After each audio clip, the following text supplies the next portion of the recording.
young. I'll show them. Gonna crash! It's Max. Romans, Cocologists. Your numbers are growing because New Coke has a better, more modern taste than Pepsi. Uh-oh, you said the P word. Now can I join? If it's yay, I stay. No, I go. Max! Sure, you can join. Can he be president? Catch the wave. Coke. What's the matter, Wilbur? They changed my Coke. Something wrong with it? I know, but they sure changed it. Coulda asked. What coulda? I stuck with them through 3 wars and a couple of dust storms, but this is too much. Guess something big made them change. Right big.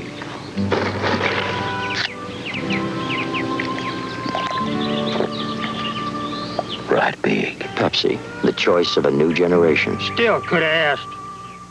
Everything happens to me. I think I'm cursed. If you think your life is jinxed, now you can change it with E. David Scott's Curse Removal. Call this number and follow simple instructions. Positive forces instantly cast away the evil spirits that bring you bad luck. $1.95 per minute for entertainment only. Under 18 get permission. Call now and remove the jinx from your life.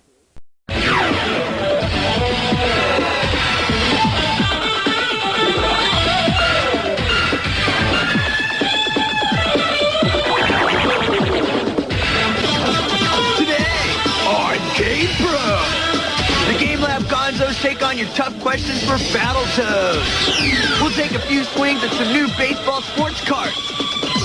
Secret tips for grabbing an extra one-up in Bonk's Adventure.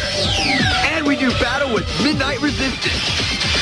All this and more on GamePro! So let's jam!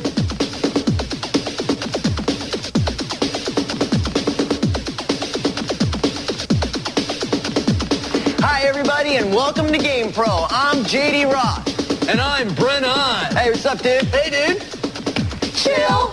Yeah, that's right, bud. We're jamming today because the goons over there back in the Game Lab have been frying the game machines all week long, bud. They've been pulling out the latest and the greatest in game card tips, tactics, reviews, and you know the drill. Exactly. And where does the power come from, you ask? You know it comes from GamePro magazine, the source for home and arcade video game playing tips and information, the B-Meister. Hey, you know something, bud? You were right about those eggheads, man. They've been frying the machines. This place has been smoking with about 8 and 16-bit madness for days. Hot at the arcade play, and a whole lot more of what our gamers are looking for. So, JD, what do you say we head over to SWAT World? All right, man. Hey, help me out there. Oh, that's right, bud. Sorry. All right, catch. Nice throw, baby. Here Thank we you, go. bud. It's tip time. Secret weapons and tactics. Nice outfit. Huh. I'm back inside SWAT World, the home of the tips and tactics to put more power in your game. And to show you what I mean, here's a trick in Iron Sword for the NES that'll let you jump all the way to the Icefire Mountain with the Iron Sword and the shield. Check it out. Bring up the password screen and enter PLT RMB RL NBDR. That's all there is to it.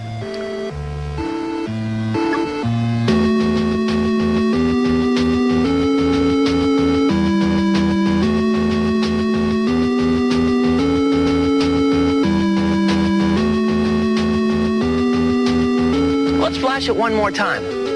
PLT RMB RL NBDR.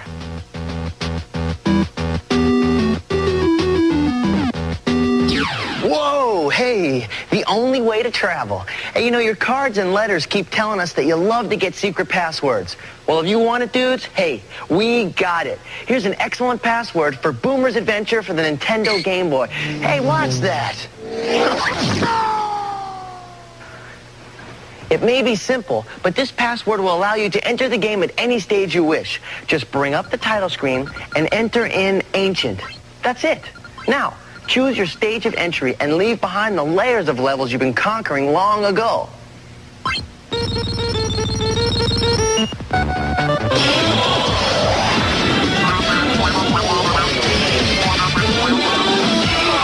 Hi, I'm Mark Wilson from San Diego, California.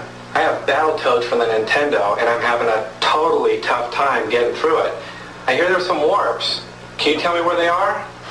All right, way to go, bud. Major league question. The Game Lab techie tippers, I think, can handle it. So here we go. Fact. They came up with a couple of warp tricks that you can find in Battletoads for the NES, so check it out, all right? You'll find the first warp in level 1. And to get there, you gotta beat the pig warrior with some quick headbutts, like tooth. Then, you jump into the starburst on the top of the hill. Now this move will skip you ahead to level 3. And once you're in level 3, smash your Battletoad into the 10th wall, and you'll advance 2 more levels where you can surf your way around the logs in the river. Now, we don't like to give away all of our secret tactics, so let me leave you to chill with this thought. Look for more warps on stages 4 and 6 of Battletoads, because our 3-toed dudes have some other warp move tricks that we'll leave you to find on your own.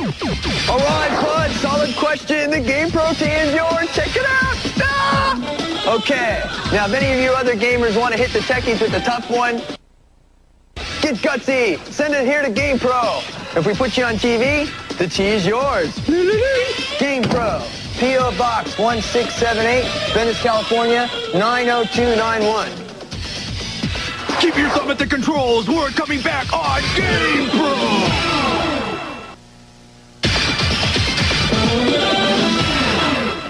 It's time to kick it to SWAT World. Here we go.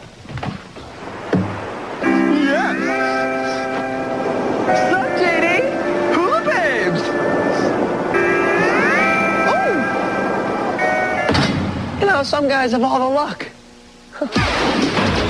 Secret weapons and tactics. Now get ready, because surf's up with the Silver Surfer on the NES. Hey, bud. Hey, what's going on? No, I'll meet you at the beach later. Take off. Got it, buddy. All right. Cowabunga. Oh, now I don't know about you, but I could really use a little help when it comes to taming this dude. So I was definitely up for checking out these passwords, guaranteed to put the wax on your surfboard. Now you can use all 3 of these at once. To get into the password screen, here's what you do. First, press up on both controllers at the same time. This will bring up the password screen. Now the fun begins. If you want to hang 10 with all the weapons in this game's arsenal, enter CKWJT4. If unlimited continues is your idea of shooting the curl, enter SJM333. And finally, if you want invincibility, and hey, I've said it before, I'll say it again. Who doesn't? Just enter KJTTJK. Cowabunga, dudes. Hit the waves with some extra power from your buds at GamePro.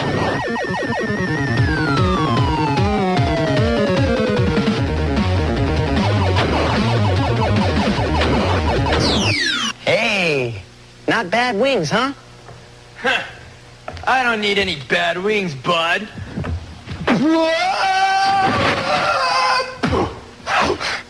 Stud! Yeah, but I've got a buffed body. Here's a great stage select trick for the hottest of hot shooters, Wings of War, brought to you by your friends at DreamWorks for the Genesis game system. Here's how it works. Bring up the title screen and then enter the options menu. Now, move the cursor down to Control. You have to wait there for approximately 6 seconds. Now, press the A button and you'll see Stage pop up on the screen. Okay, pick any stage you want because that's all there is to it.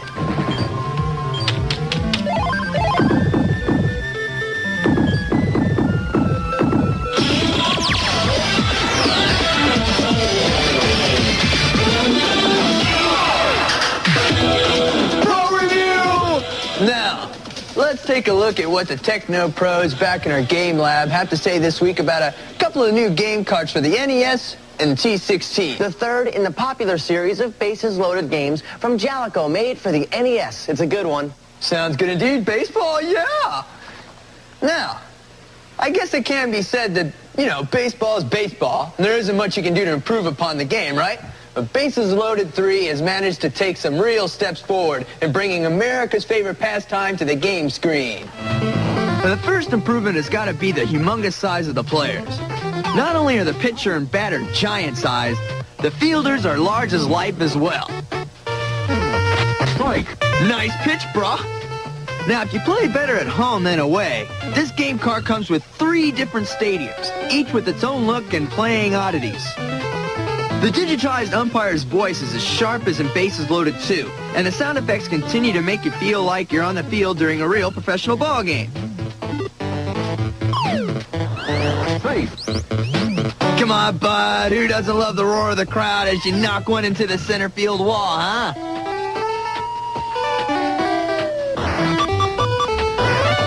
Now, you should know that there is one major change in the playing system in Ryne Sandberg Plays Bases Loaded 3. In Bases Loaded 1 and 2, you're able to play a full season of games and come out with 70 to 75 wins, right? However, in Bases Loaded 3, the focus changes to playing the perfect game rather than looking for a winning season. Now, this means you begin a game with 100 points. You do something great, and you get points. Mess up with an error or a walk, and you lose points. The ultimate challenge is to maintain the 100 points against a level 5 opponent. So if it's perfection you seek, this curve might work out just fine for you.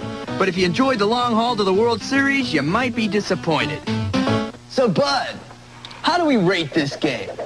Well, you just can't beat giant-sized ball players that make you believe you're right in the middle of the action. These are mega graphics. Thumb her up! Now, while you can't help but love the sound effects, we kind of wish the guys who made this game would kill the weird background music and, give us something a little easier to handle. At least you do have the option of turning off the background noise during the game. When it comes to a challenge, the good news is it's a lot easier to play a perfect game. The bad news is you can no longer play an entire season. With a souped-up special team, the game becomes pretty easy to complete. While we have to cop to being a tad disappointed with the switch to the perfect game system rather than playing out the full season, we have to say that Ryne Sandberg Plays Bases Loaded 3 is still the most exciting baseball action around for the Nintendo Entertainment System, yes? And of course, if you're a Chicago Cubby fan, this cart is a slam dunk buy for you, I promise. Good job, B-Man. Thank you. Now let's hear what the eggheads back in the Game Lab have to say about silent debuggers for the TurboGrafx 16. We find ourselves in the future, sometime after the Great Wars occurred, and as the government of Earth now work together to move man forward into outer space, they encounter resistance from the evil forces known only as bugs.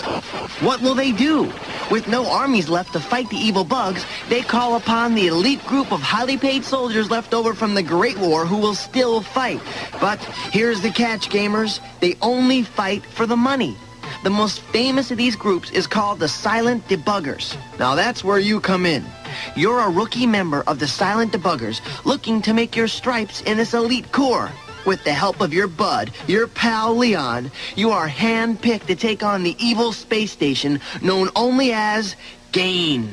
While it's rumored that riches abound inside the 6 stages of Gain, beware, for few debuggers ever return from this evil fortress alive. You begin the adventure on the first floor of the cargo station, and with the help of your pal Leon, whose job it is to keep you supplied with strange weapons, you must wipe out the alien infestation that exists on every level of play. If you pull it off, the big bucks await you. Now, this mission would be as easy as taking data from a computer if it weren't for the fact that the entire place is set to explode in exactly 100 minutes. And of course, the only way to deactivate this time problem is to reach the main computer inconveniently located on level 6. So it's you against the aliens. Lose any level of the game to these screaming meanies and risk the loss of additional power you're gonna need to make it to the end of the game. Well, now that you've seen the game, let's check the ratings. Without any real variation in the look of each alien you must defeat throughout the game, we can't say that the graphics are much better than average. Yikes. While the sound effects are pretty realistic, no new ground was broken here. This game will challenge your reflexes, but a lot of the action is kind of repetitive. It'll keep you busy, but we played a lot of action carts that were much tougher than this one. Finally, the game could have been benefit a little more creativity in the alien population, but well, I guess it's still kind of fun to play, especially if you like action shoot-'em-up games. We think Silent Debuggers ought to keep you busy for a couple of weekends, but that's probably about it. Whoa, Bud, what? You being serious?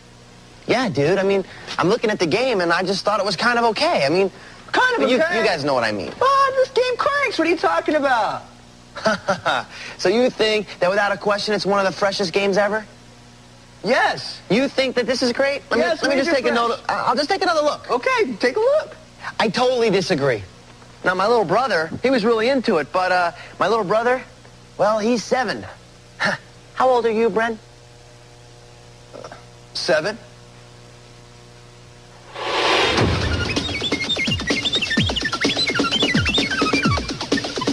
I'm George Gardner, and I live in Levittown, PA. My highest score was 402,920 on town and country stuff design made for Nintendo.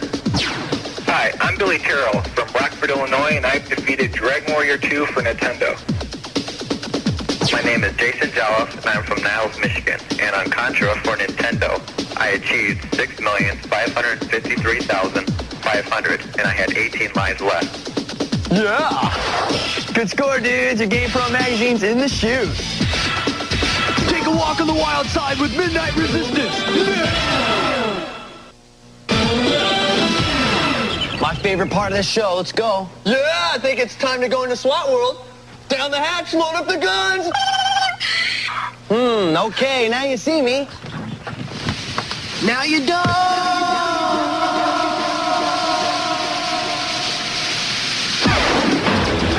Secret weapons and tactics. Whoa, hey, that was close. All right, dudes, I'm back in SWAT World with a trick that is going to get you a free pass to any stage you want in Midnight Resistance for your Genesis game system. Catch a ride on this one. I'll see you later.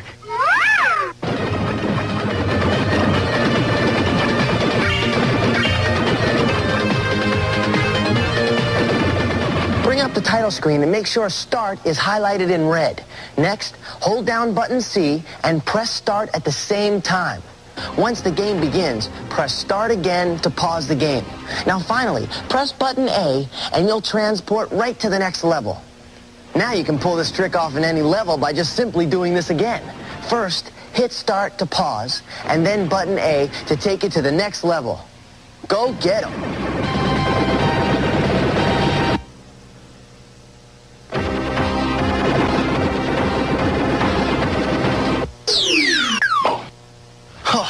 Here's a happening little number for everyone's favorite on the T16, Bonk's Adventure. Check out how you can nail down a one-up right at the beginning of the game. See ya. When Bonk first appears on the game, bonk the ground to the far left of the screen. Now, keep doing this until a pink flower appears. Bonk the pink flower and a flying flower will appear. Grab that flying flower and another pink flower will appear containing a one-up. Bonks away.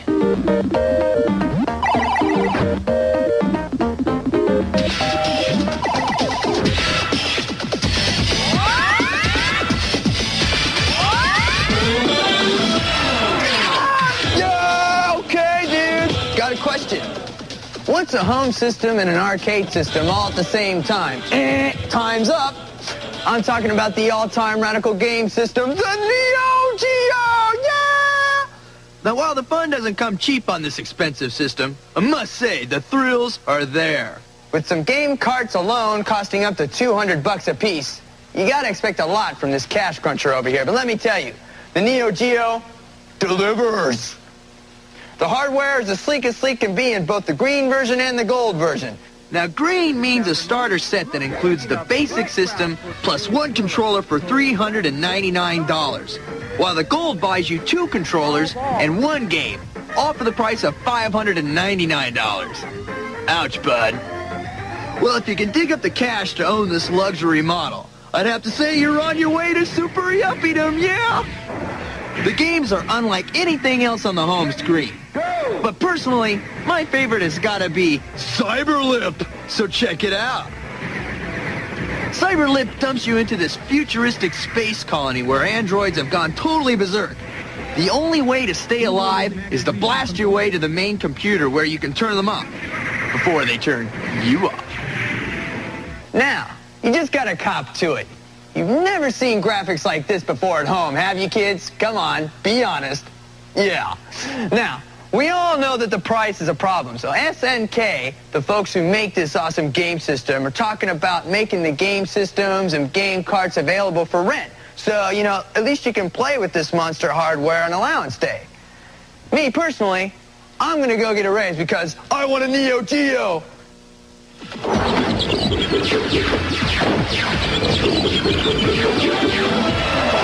Batter up, dudes and dudettes, because the all-American pastime has arrived for the Super Nintendo game system. Baseball is in the air and on your home screens, and check it out because we've got it. I need to check out 2 carts for you right now. That's what I said. I said 2 awesome baseball carts that are heading your way for the SNES. Now, at first glance, you might think that Sony's Extra Innings falls into, well, a comedy baseball category. But no way, Jose. There's a whole lot more to this ball game than what meets the eye. Yeah, sure. The characters are kind of short, they squat, and they look like kids, but this card has a full-blown pennant race going on featuring teams made up of video game magazine employees. I'm not kidding you. Check this out, because the Maniac Game Lab Gonzos at GamePro magazine are right there on your screen as the Houston Petro team, and there's some serious players there. Now, when it comes to credibility on the baseball diamond, nobody has ever done it better than Jalico in their bases-loaded series of game cards. Well, you're not going to be surprised to find out that they've done it again, and I know this for a fact. Just like Ryan Sandberg plays Bases Loaded 3 for the NES, Super Bases Loaded uses the perfect game system, and that means you can only beat the game by playing a perfect game against the level 5 computer opponent. Bam! Expect the hot quality graphics you've come to expect with Bases Loaded, only now they're better. So batter up. Next, tips for Legend of Zelda.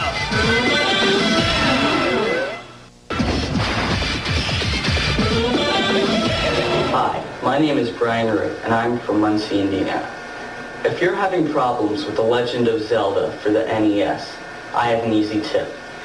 It will make your journey through the land of Hyrule a walk in the park. Leave one enemy alive on each screen in the overworld. Then, when you return to that screen, there will only be one enemy remaining. This way, all you have to do is avoid the enemy and cruise to where you need to go.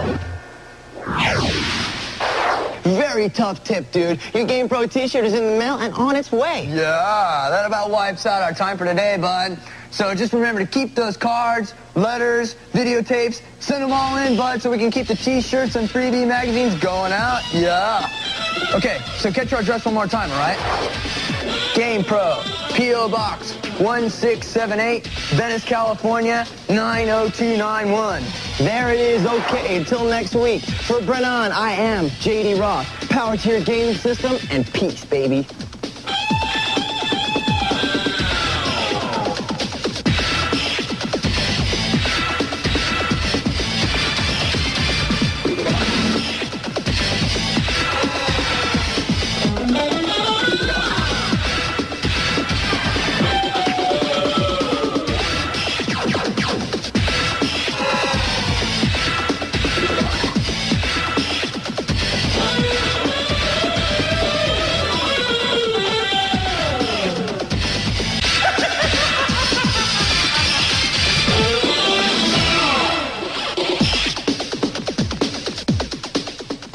Speaking for Burger King, I am proud to announce that we have just changed the Whopper. Hey, you in the soup. You're in a lot of trouble. I know you're all behind us on this. I like the Whopper the way it was, fool. The new Whopper has more beef than ever. More beef than Big Mac or Wendy's single. And it beat them both for best taste. More beef? Better taste? The new Whopper. More beef than Big Mac or Wendy's single and winner for best taste. Okay, fool. It's good. I'll let you live. Hello, Heartbreakers. This is Bobby Brown. I've been waiting patiently to tell you about my inner thoughts, my ideas, and my intimate touring stories. I want to share my secrets with you on my personal hotline. If you want to be with me, don't be cruel. It's only $2 the first minute, 45 cents each additional minute. Remember, I'm waiting, lady. Don't break my heart. Call now. Children, get your parents' permission before you dial.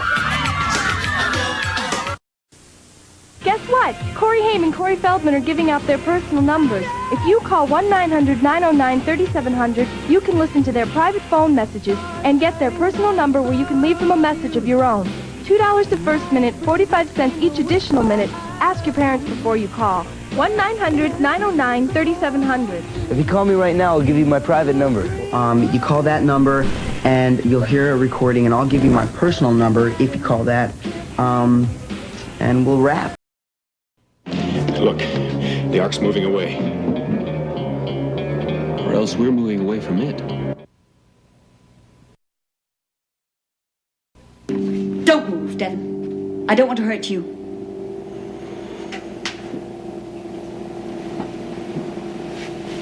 But couldn't Garraway as the commander? Can't Devin do something? Oh, don't make him try anything. Can't we find another way? Devin's our only chance, Rachel.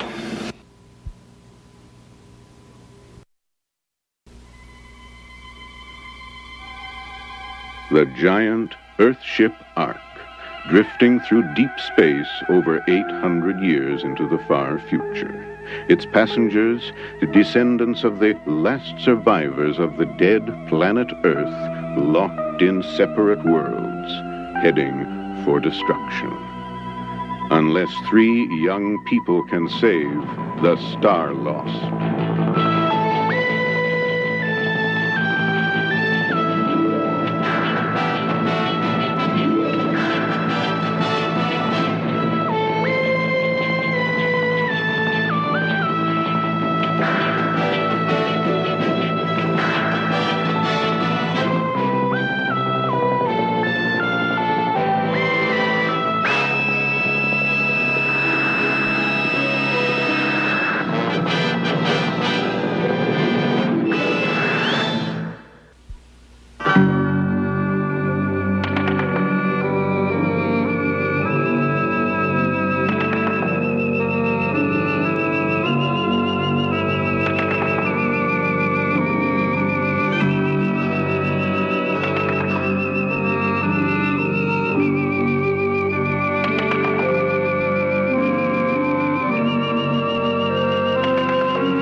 What is it? Garth, wake up.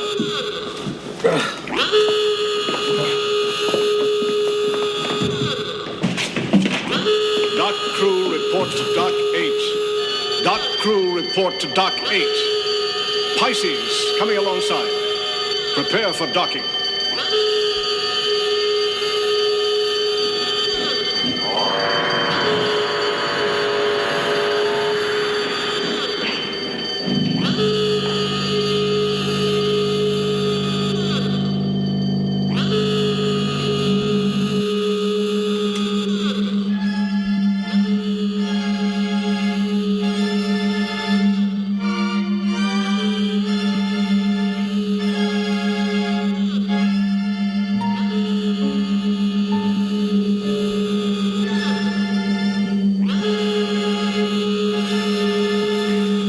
Seen us. They're signaling.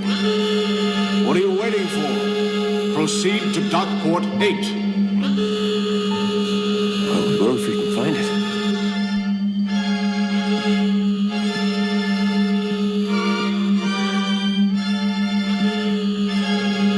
Let's find it up.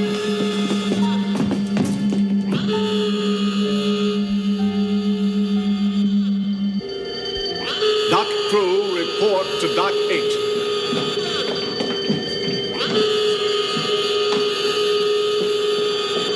Dock crew report to Dock 8. Dock crew report to Dock 8.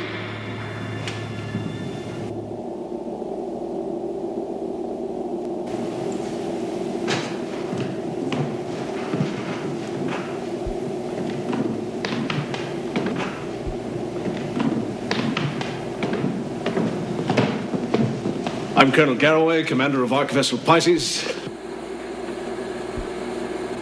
I'd like to meet Captain Janice, Navigator Teal. How do you do? Well, this is some reception. No disrespect intended, but after 10 years out, where's the band and the champagne and the Admiral? Who are you, anyway? Don't tell me Dockport crews are down to 3. You should see what you have to unload. Well, I'm Devon. Well, hello there, Devon. We're home. Don't look so stunned, girls. I know it's not much of a committee, but it's great to be back. And you are a pretty one. But nobody's going to introduce us, apparently. I'm Rachel. Well, welcome home, Colonel, she said. Welcome home after 10 long years out in the cold. Thank you, Rachel, he said. And you, what's your name? My name is Garth. Well, Garth, unless you're passing out good cigars, get your duff out there and start bringing in the gear. We had a devil of a time intercepting your track, you know. You're way off course. Right, Teal? Teal says you've precessed 18.33 degrees sidereal. You know that? Now, what's the matter with Admiral Baines and Captain Rogers? What a pair. Let's get on to our families. Space Vehicle Crew Area. Space Vehicle Crew Area. This is Dockport 8. Dockport 8. Space Vehicle Crew Area. This is Dockport 8. I'm not getting through. Bridge, this is Dockport 8. Bridge, this is Dockport 8. Give me Admiral Baines, please. Excuse me, Colonel? There's no one there. There's been an accident. The Ark is drifting. Surely you're not crew. No, we're not. We're from Cypress Corners. Cypress Corners? That's a pretty primitive place, isn't it? Well, did you just come out of that biosphere? What happened to the dock crew? What are you doing here, anyway? Why haven't we been able to make radio contact for years? For 9 years, to be exact. Now, what kind of an accident? We don't know. We just came out here. There was no one. All the lights and things go on and off, and you can hear voices, but we can't find any crew. Yes, you see, we don't know what happened. It was a long time ago. An accident would explain the loss of radio contact. How serious? Colonel, I just told you. The Ark is drifting. The thermonuclear reactors are out. In fact, from the bridge, you can see jagged metal on one of the domes. There were irregularities in the readouts. Who told you the reactors are out? The sphere projector. He kept repeating words. Accident. Inform bridge. Let's reconnoiter. Get aboard. You might as well take a look at it while you still can.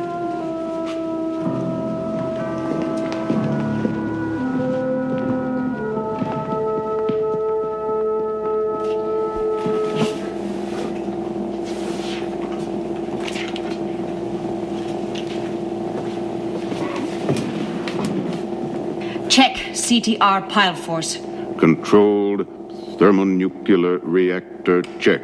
Pile force A reading 44.3, B reading 45.1, C reading 49.9. Pisces systems operational, Colonel Garraway. Permission to fire reactors. Switch on artificial gravity, Captain. We have visitors.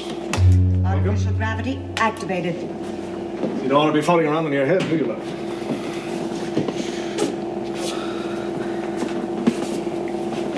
Are you all right? Colonel, are you all right? Yeah. Yes, I'm all right. Fire reactors. Fire reactors. Reactors fired. Reactors fired. Navigation officer, check gyros. Activate computer plot. Gyros operating. Computer plot begun.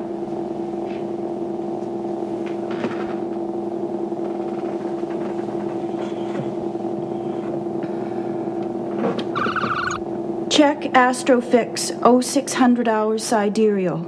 19/2AD 2390. Fomalhaut Ascension 056. Declination sidereal west 67 degrees, 10 minutes, 14 seconds. Let's move her out, Janice. Enough for an overview. Then we'll circle in horizontal and vertical planes. Get your team into the observation port, love. You can watch it from there.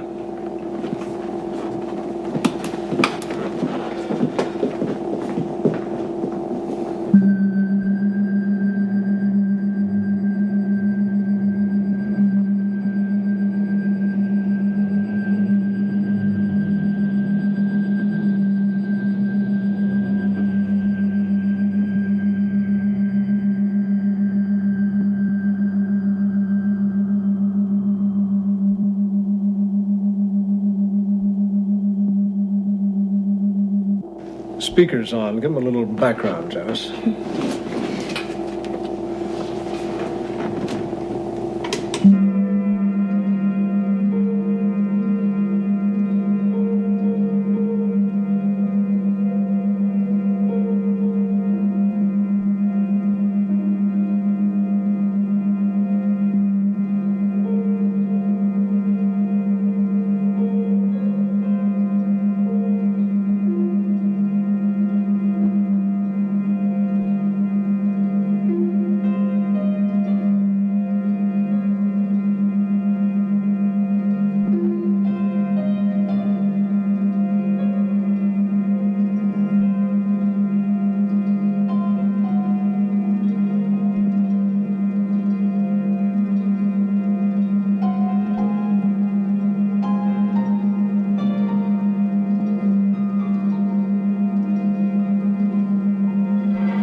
Colonel Garraway. Devin, she's asleep too. Teal, the Colonel has fallen asleep. The ARC's reactors... A dome is torn apart and other things are wrecked too. Parts of the metal around the reactors are torn away. Requested Astrofix does not check. Repeat, does not check. Fomalhaut ascension and declination figures irreconcilable. Teal, the Colonel won't wake up, and neither will Janice. It is space senility. I was right.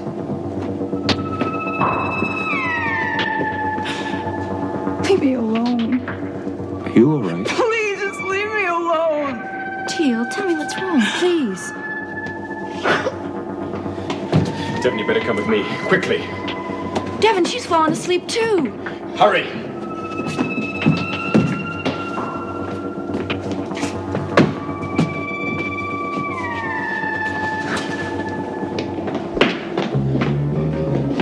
Look, the ARC's moving away. Or else we're moving away from it.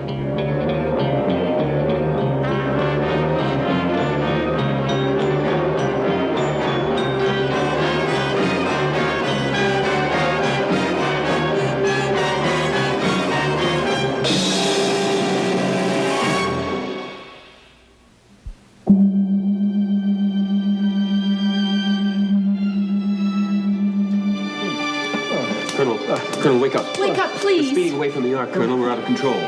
Colonel, we're out of control.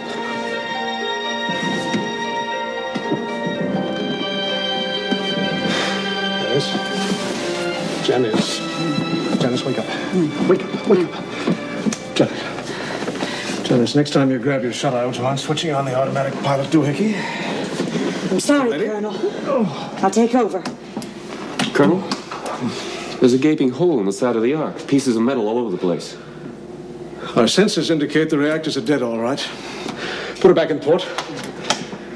Well, your accident checks out. What else do you know about it? The bridge is wrecked. The ARC is off course. I think I've reported that fact already, Colonel. Janice, you have my navigational tapes for Sector 80. So you want me to fix up a broken arc? Well, we'll just break out the little old hammer and nails. We have to get back, Colonel. Our families. I shouldn't worry. Everything will be all right, Teal, I promise. The accident didn't seem to touch the crew area. Focus on Dockport 8. Activate manual controls. Pisces on manual control. Dockport depressurized by radio signal. Gates open. Are we docking again? Yes. I keep forgetting what an experience this must be for you. Forgive me, we have family and friends we haven't seen in 10 years. Colonel, you don't seem to understand. The accident happened hundreds of years ago. Hundreds of years ago? Yes. Look, I know it's a great shock coming out of an antediluvian dome. You have a great deal of catching up, both of you, and Cypress Corners is rather backward. An ideal community, make no mistake. Now, you go watch yourselves one slick docking. Janice won't even scratch the paint, will you, love?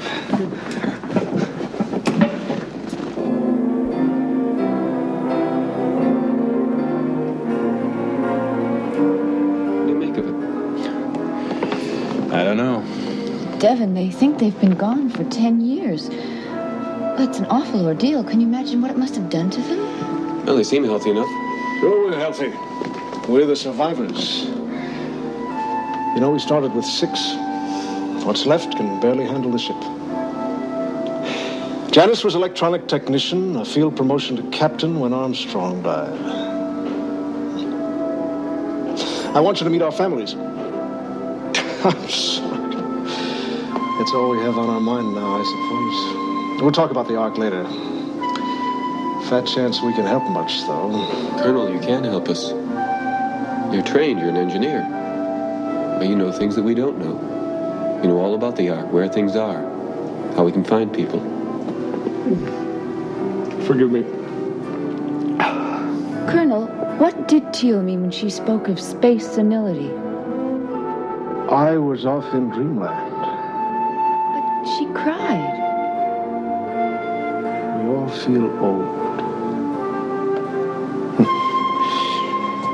Time does odd things.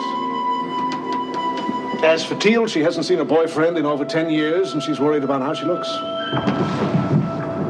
Well, check what I said about Janice. She just scraped the paint. Family reunions, girls. Come on, let's move it.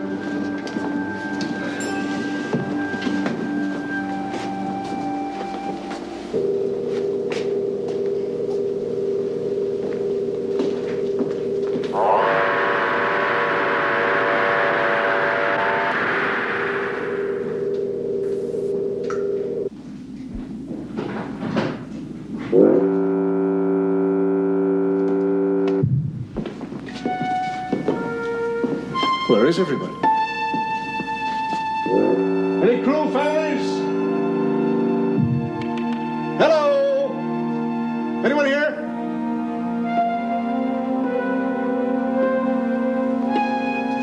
Any crew, families? Mrs. Garroway? Mr. A.C. Garroway?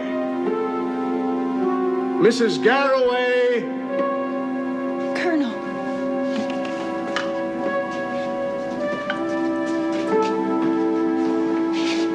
My name's Garroway. We are from the Pisces. Where is everyone? But don't be afraid, sir. Who are you? Who are we? We live here. My wife, my daughter, our grandchild. We live here. Do you know the Carnes family? Milton Carnes, Mabel, George Carnes. Rick Malloy, does that name mean anything to you? Rick Malloy, he'd be 32 now. He's a tall man. Here's a picture of him.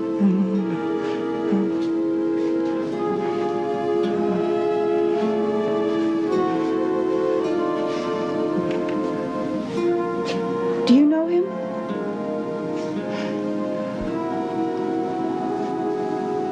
Not any Malloys here. Garroway, Carnes. Don't have many people here. More wander away every year. And never come back, it seems. Now, think hard, sir. Garroway, the name Garroway. You must know my family. I'm commander of the Pisces. Everyone knew about our missions. We lived right here in family quarters, my whole family, my wife, my daughter Daisy. She'll be about the same age as your granddaughter, sir. My mother, my father. The Pisces. The spaceship that went away. Yes, sir, that's right. Oh, I heard of it, but it happened a long time ago. And I don't know anything like that offhand now. You remember.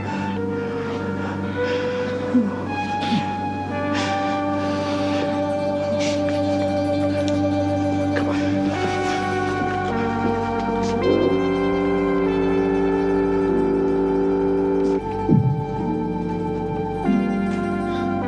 I'm sorry if we disturbed you.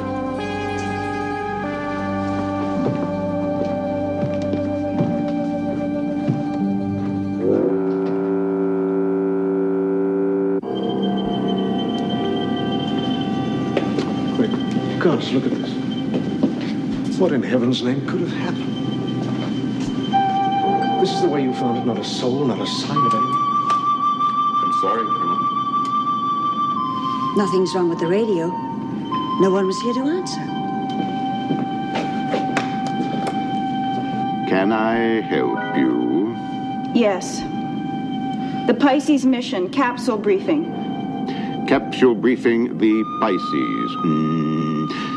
Spaceship Pisces, 60 meters length, 10 widths, 20 depths. Displacement 12,000 cubic meters. Powered by twin gigomatic reactors. Launched 1 January 2381. On mission to explore planets suitable for colonization of Ark. Ship's commander, Colonel M.P. Garroway. We know all that. Come on, Teal, let's clear out. No. Well, it's celebration time, Teal. Come on. Homecoming dinner. Give us a hand.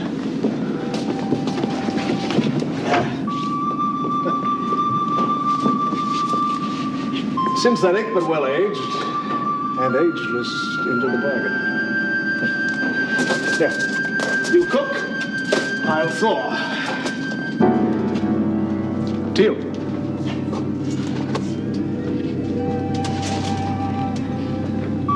Please don't. You know I'm right. You know what happened out there. No matter what you say, we were off course. The speed modules I predicted had to be right. We've been gone for 10 years, and 10 years is all there is to it. Straight time, nothing else. I've got... Don't torture yourself. I've got to find out. Can I help you? Year of the Pisces mission. AD 2381. Teal, please don't. Compare with present date. Present date AD 2790. Difference 409 years. 409 years. It's a mistake. The computer's out of kilter. The accident probably killed it. I was right. I had to be right. I was the navigator, wasn't I? But you wouldn't believe me. We were in time dilation. Time slowed for us. On the Pisces, barely a decade passed, but on the Ark, 409 years. A part time out of the past to Don't you understand? Everyone we knew is dead. What are we doing alive? Janice? Garraway? Or are we already dead?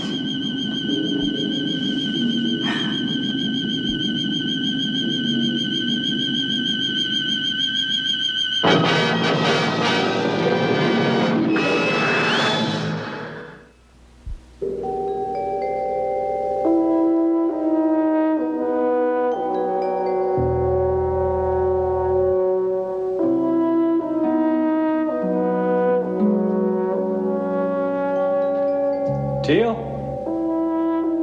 Who's there?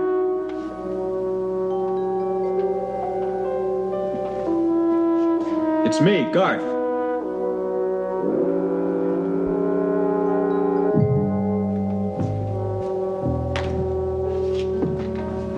Hello, Teal.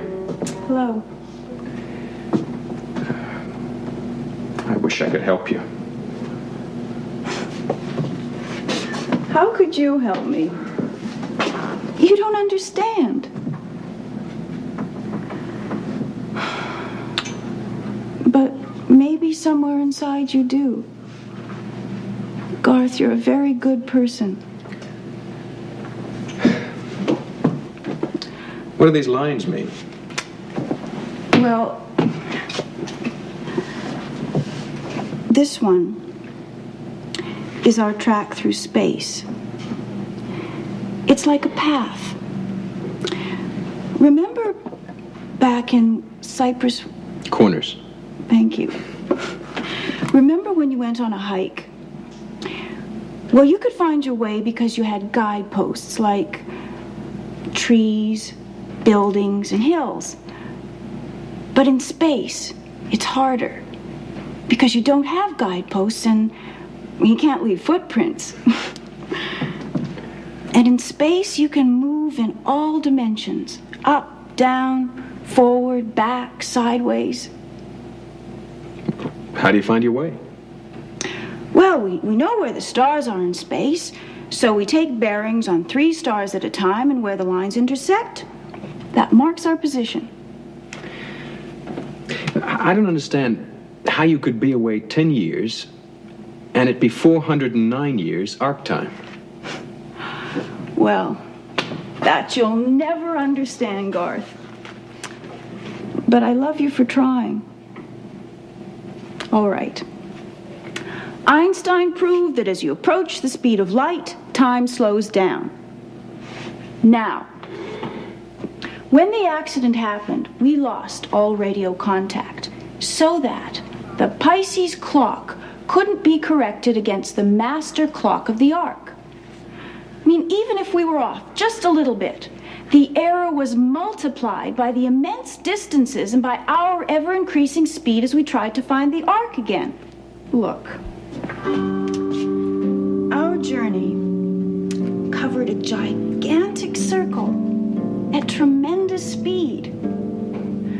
Well, we only found the arc again with a lucky hit of our laser beam.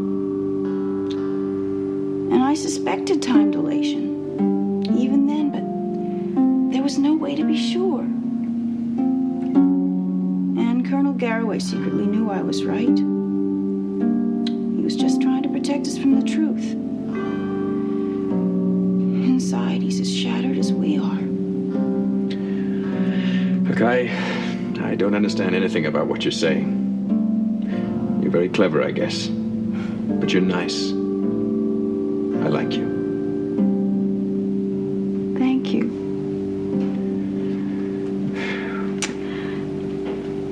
Would you like me to show you around the Pisces? Yes.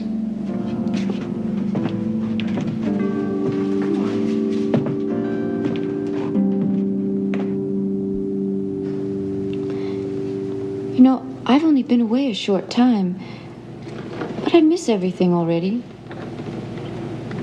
My mother, and my home. How must it be for you, Janice? Don't ask. But you must have known what it would be when you became a space crew member? Sure, I knew. People like us, Teal and me, are chosen from birth. Were chosen, that is, on the basis of genetics, intelligence, and personality characteristics. We were sent to space and electronics schools right out of elementary. 14 years of study. The Pisces exploration was the first real assignment for both of us. I might have done that too. Would you really? Back home, I would have been called blasphemous if I wanted to become a space crew member. They wouldn't even have known what a space crew member was. I didn't know myself until now. What kind of things did you do back home? I'm embarrassed to tell you. I learned to weave and keep house. I'm very good at sewing. Back home, that would just about get a girl through life. That'd get a girl through life anywhere. If I had any sense, I'd go find a biosphere to live in and learn something useful. Would you? Yeah, Janice and I could work on this for years. It wouldn't make that much difference. Yeah, it's hopeless. Like a couple of ants trying to move a mountain grain by grain. We don't have schematics. This is so complex, even the builders didn't understand it. All they did was make computers that made other computers to design this stuff. How's that for a chain of command? Well, then we'll have to find another way. We'll have to search the domes and find people. And convince them to leave places they lived for hundreds of years and come out and face the reality of their own destruction? You've got wacky views about human nature. Colonel, we're going to have to be able to convince people. Once they know what was going to happen, they're just going to have to help us. We all do it, or none of us will survive. Do we now? We are living in England during the Black Plague thousands of years ago. You know about that? No. No. Well, they evolved the greatest of all philosophies. Eat, drink, and be merry, for tomorrow we may die.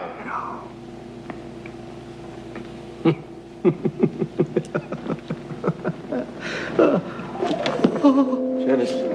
Rachel.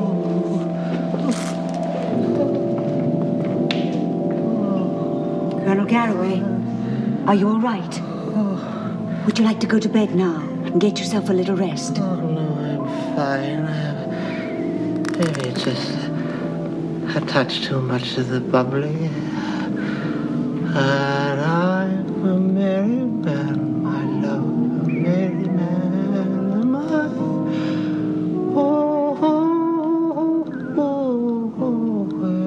How about another little spot of booze, my love? Just a wee spot of booze. Oh, Mary, man. He needs a doctor. We already were in the medical center and there's no one there. Colonel Garraway, can you tell me how you feel? I feel fine. Just a little weak and sleepy. But I'm a merry man, my love. I'll get the automatic diagnosis unit. Take him over there. Wait. All right, don't treat me like an old veteran of the Dome Wars. I can walk, can't I?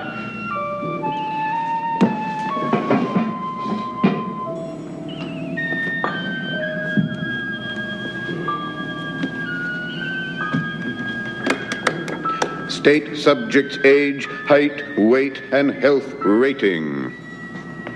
Age 44, height 6 feet, weight 173, health rating AA G3.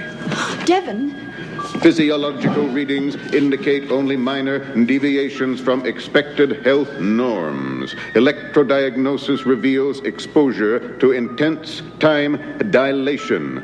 Body will retain normal physical characteristics appropriate to physical age, but psychological impact of experience upon subject induces apparent symptoms of extreme age, culminating in rapid senility. prognosis irreversible, except through immediate return to previous environment. Repeat, immediate return to previous environment. Return to previous environment? What the devil is that supposed to mean? Well, ladies and gentlemen, eat, drink, and be merry.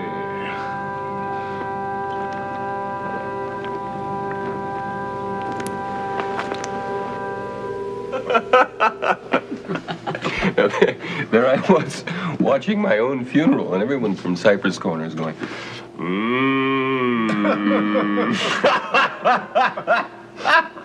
You like it? I've never tasted anything like it before. Well, no wonder you left Cypress Corners.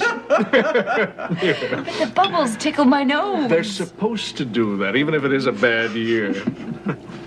Well, time for home movies for visitors to the Pisces.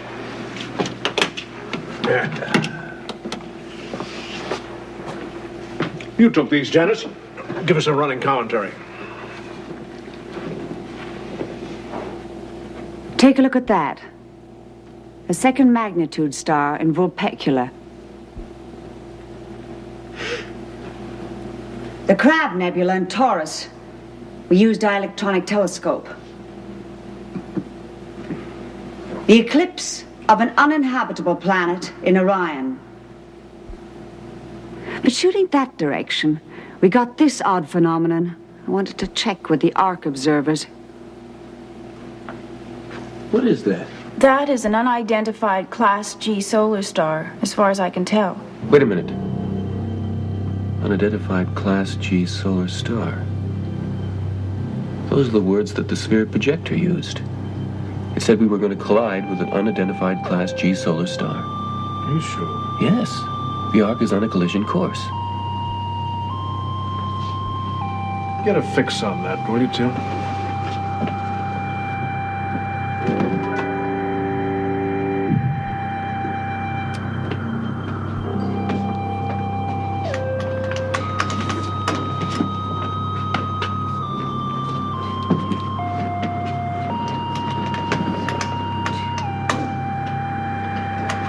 Oh, no. Janice? Come in here, will you? Is that the star that we're going to hit? Janice! Take a look. Here. I see. Can you be sure? No, I can't. I don't know the speed or distance of the star. I don't even know the course and speed of the Ark. But even a wide miss would bring us into the star's gravity field. The Ark would burn up before we even got close. Why should we even take the chance? That means we're going to collide. Yes.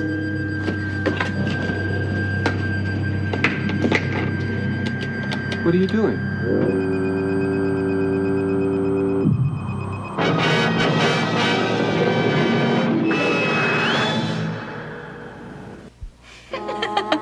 Would you believe it, Rachel? I'm thinking about retiring. Quite apart from all this medical business. Find myself a dome where I can raise sheep. You know what sheep are? Surely you had books in Cypress Corners? No. Well, sheep were small animals that grew your wool to make clothes like that handsome garment you're wearing, whatever it is. You'd be pretty in a spacesuit. No, what was I saying? Oh, yes, about sheep. Sheep. Well, they developed sheep that grew nylon. I tell you the unvarnished truth. Nylon sheep. You think that's very funny? Mm-hmm. Well, they called the stuff the sheep grew mock wool. And after a while, they killed the sheep and they grew a herd of mocks instead, and all the shepherds became mockers. One more champagne, Colonel, and you're going to float away.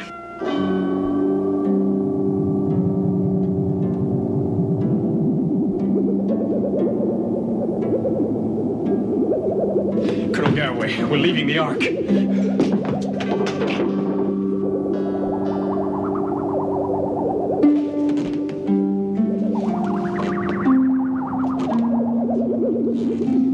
They've switched to auxiliary controls.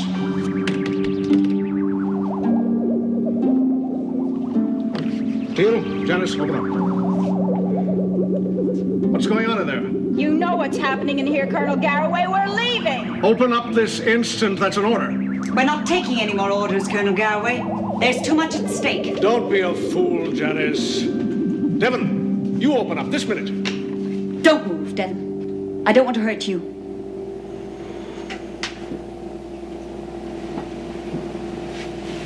But Colonel Garraway's the commander. Teal. Teal, please. You have to open the door.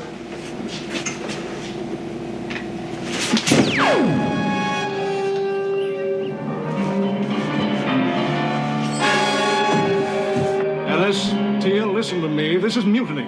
Colonel, we can argue about that when we reach Earth.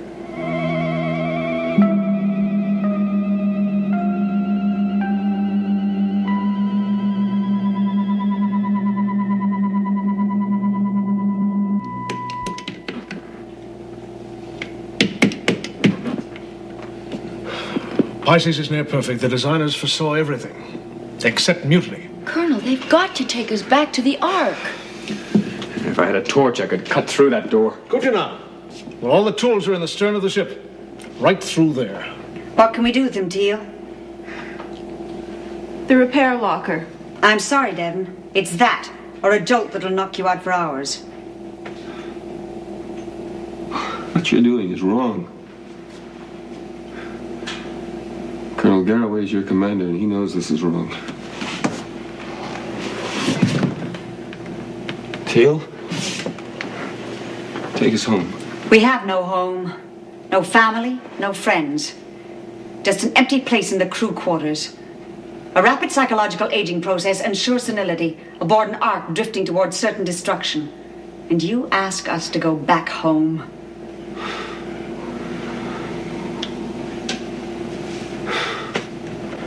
Listen to me, this aging thing, it's not physical, it's mental. Maybe it can be overcome. You could use your knowledge to help repair the Ark. Save all those people aboard. You should be glad we took you with us. This way you live. Join with us, Devon. Don't make us lock you up. I couldn't do that. Even if I wanted to. There's Rachel and Garth. And they happen to believe that the Ark can be saved. Just what kind of selfish people are you? There's a whole Ark filled with people. And you want to sacrifice them just to save your own skins. Well, I feel sorry for you. I may have grown up angry at life in Cypress Corners, but at least they believe that every man is every other man's brother. I wish I didn't have to do this to you, Devon. What could you possibly accomplish by going back to Earth? It was destroyed in a Holocaust. What did you find there? Maybe part of it was saved. As far as we know, life still goes on there. You can be unselfish, Devon. You're not sick the way we are. Do you know about space senility? Well, I do. I remember people afflicted with that particular disease, and it's a fate which freezes me to the soul. You heard the diagnostic system. Return to previous environment. Well, this ship is our environment. Listen, I've worked it out. With the high speed we can achieve aboard the Pisces, by turning the reactors up to maximum and reversing our course back toward Earth, maybe we can reverse time. But you can't reverse time.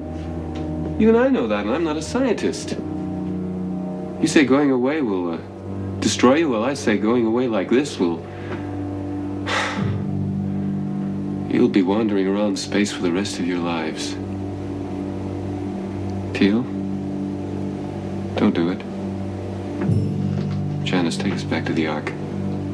Devon's right, Teal. Janice, listen to him. You left the intercom on. Now, don't turn it off.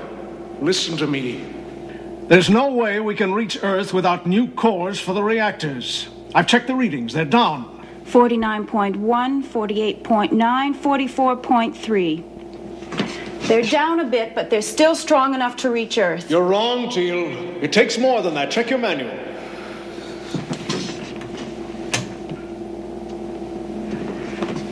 It's marginal.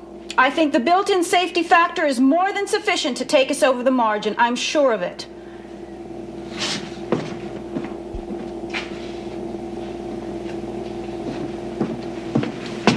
And there's nothing the matter with the reactor cores.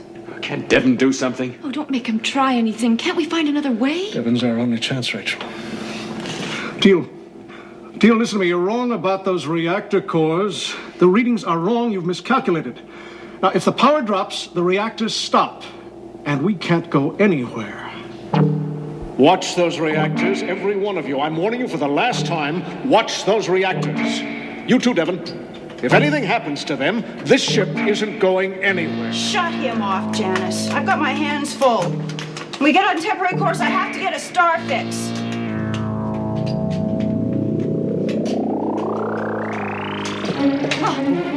What's going on in there? Teal! Don't make me shoot you. Shoot, Teal! No, David.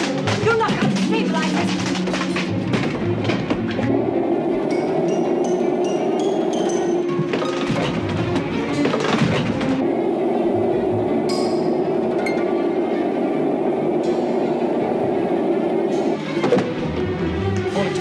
We're gonna crash. The reactors are dead. Gravity's concentrating us like a magnet. We've got about 30 seconds. Get this door open!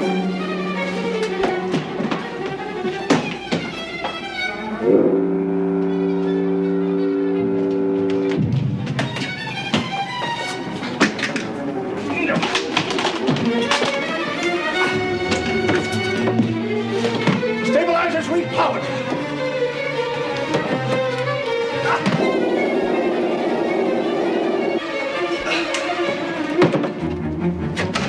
Reactors powered.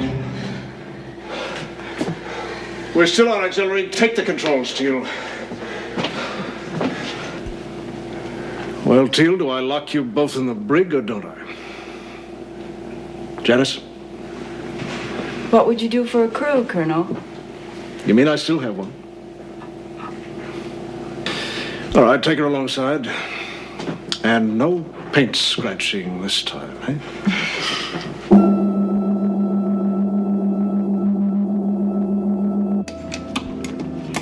Power down. Hold at 3.1. Dockwalk gates open. Power down. Hold at 0.5. Counter force 0.1. Cut power. Lock on. Hold for pressure. Locked in. Repressurized. Locked in and repressurized. Open the port.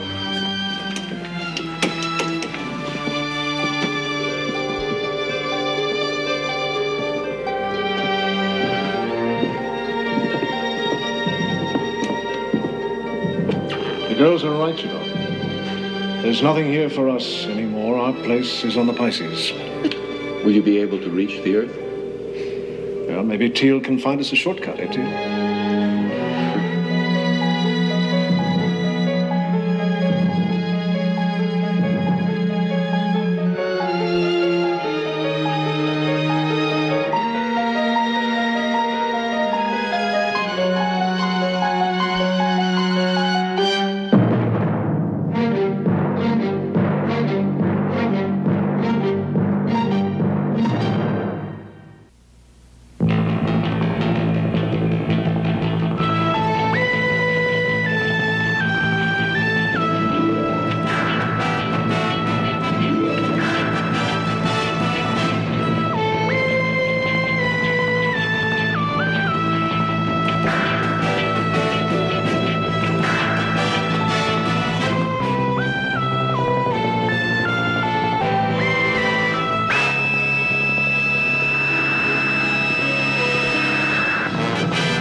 had a perfectly fine life until you barged in on me. I didn't barge in on you. I surprised you. My Sister Sam on USA tomorrow and Sunday. Are you over 30 and single? You can find love and romance right here on the telephone, on the Romance Hotline. Just call this number, and all you have to do is listen. You'll hear recorded messages from exciting singles over 30 looking for love and romance. The Romance Hotline, 1-900-909-8000. $2 first minute, 45 cents additional minutes. Why not call now? All you have to do is listen.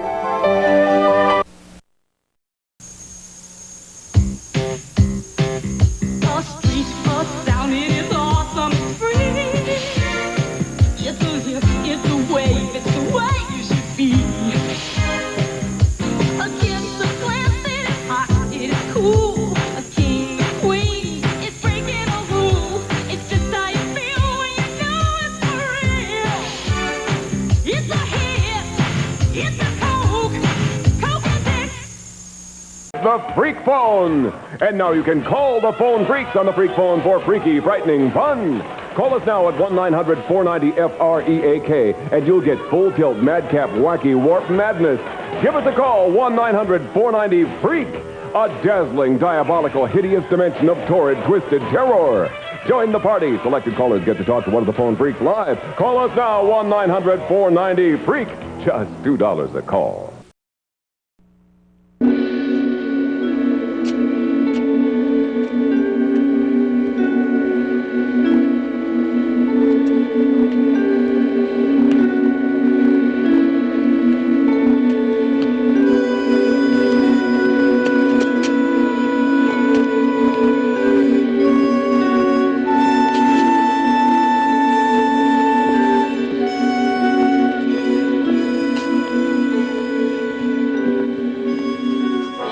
Joey? Well, Charlie, I was just waiting for I know, you was waiting for a late date, right? Yeah, that's right, a late date. Maybe you got a private deal going. A little double cross, huh? Oh, not me, Charlie. Well, you know better. Sure, I'm only kidding. You can always count on Joe Sweet, right? Yeah. Well, hey, look, Charlie, I gotta get moving. I thought you said you had a late date. Well, yeah, but I was just gonna leave. Come on. Charlie, I got something in here to show you. It's a new gadget for a special accident we got in mind. Oh, yeah? Yeah. Well, you were always good at that, Charlie. Real good. Hey, look, I'll see you later, huh? You're stay put. Just until I get back, Joey. Sure, Charlie. Well, why wouldn't I? Hey, you know I'm straight, Charlie. Look, I gotta get moving now. Charlie? Hey, Charlie! You and the guys know I wouldn't blow the whistle on you!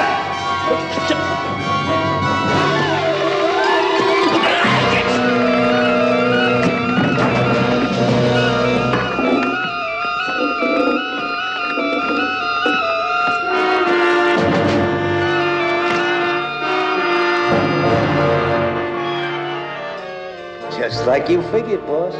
He was selling us out to that newspaper guy, Axford. I'll get him, too. I can't afford to take any chances.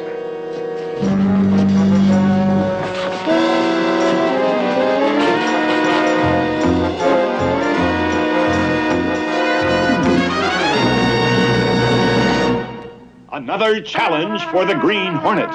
His aide, Cato, and their rolling arsenal, the Black Beauty. On police records, a wanted criminal, the Green Hornet is really Britt Reed, owner-publisher of the Daily Sentinel. His dual identity known only to his secretary and to the district attorney. And now, to protect the rights and lives of decent citizens, rides the Green Hornet.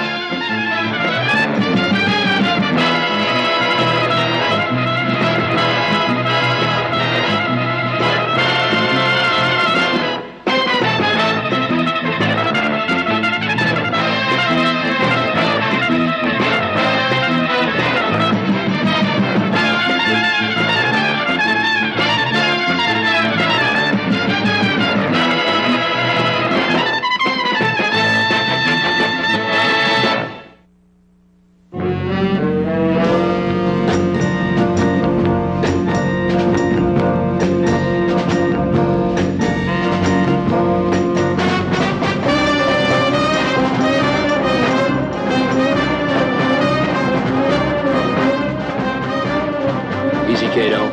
Don't get too close.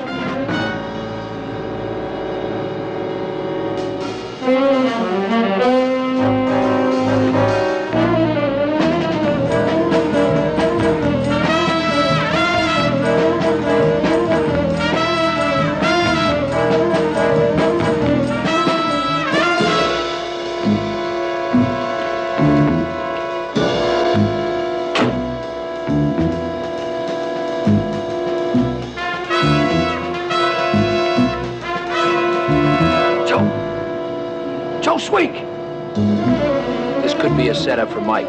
Just be ready. Joe Sweek! Up there. Light him up.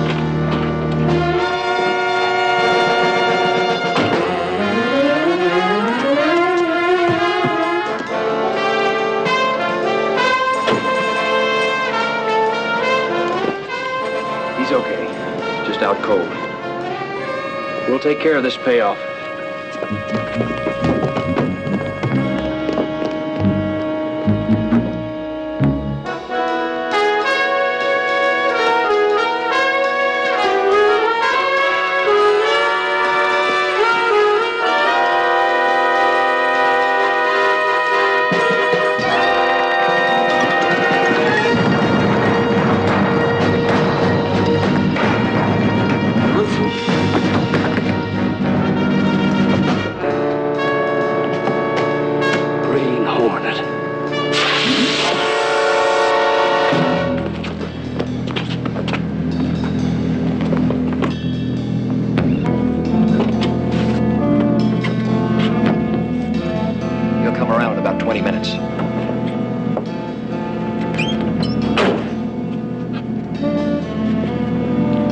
To catch up with the man in black another time.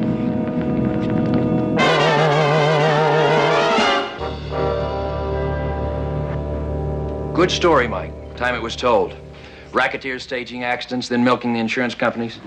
Costing all of us in rising rates. It sure is. Mm-hmm. Good story. Except for one small detail. What do you mean? I got all the facts. Sweek not showing up, the Green Hornet, everything. You left out a word. Where? This reporter, on way to buy evidence that would have proved a man named Alex Colony, who has a large personal injury suit pending, has been faking his injuries. Hold it, right there. What did I forget? The money word, alleged. And that's trouble, expensive trouble. Your trouble has just arrived. Mr. Colony's lawyer. You better go, Mike. I'll try to straighten it out. Show him in, please. It's a she-type lawyer. Miss Claudia Bromley. Britt, darling. Claudia. Oh, that'll be all, Miss Case. Yes, Mr. Reed. I'll be just outside if you need any help. What a charming office. What can I do for you, Claudia? Well, we could save a lot of trouble and settle out of court, but then I wouldn't be able to wear my new trial outfit, the latest thing. Oh, I'd never deprive you of that pleasure. Oh, Britt, you're sweet. I see you've read the morning paper. Your reporter, Mike Axford, made $1 million boo-boo. Shouldn't we let the court decide that? You're a love, Britt, and I really hate to do it to you, but the evidence is right here. And my poor injured client, Mr. Colony, is simply devastated by the allegation. Well, in that case, we'll make it a foursome, and I'll invite my lawyer. Oh, you're so understanding. You can tell me all about it at lunch. I might do that one day. One day? Britt, you make suing people such a pleasure. Ta-ta! Ta-ta! Don't say it. Now I know I'm right. Joe Sweek is in the morgue. Neck broken. His landlady discovered his body early this morning at the foot of his rooming house stairs. And what do the police say? Accidental. But I tell you, it was murder. Boy, am I going to write a story. Leave it to the obit department, and that is an order. But the picture Sweek had for sale showed Colony standing without canes or anything. You don't have the picture, Mike. Britt Reed. Can you talk? No, not at the moment. Why don't we meet for coffee? Say 20 minutes?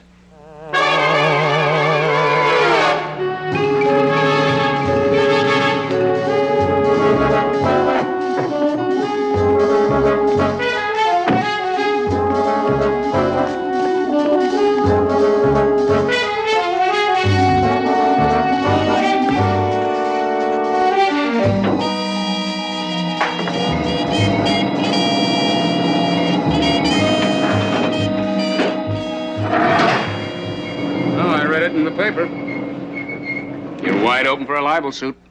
So I ran a check on Colony. I was hoping you might. What'd you find, Frank? He appears to be clean. He's been in town 7 months and was making plans to build a factory when he was hit by a car. I was afraid of that. He's too clever to leave any open ends. It's a vicious racket. My office has been running an investigation on this sudden rash of accidents, but no proof of fraud. Maybe the Green Hornet can bank the fire. Oh? How? Tonight I'll pay a visit to Colony.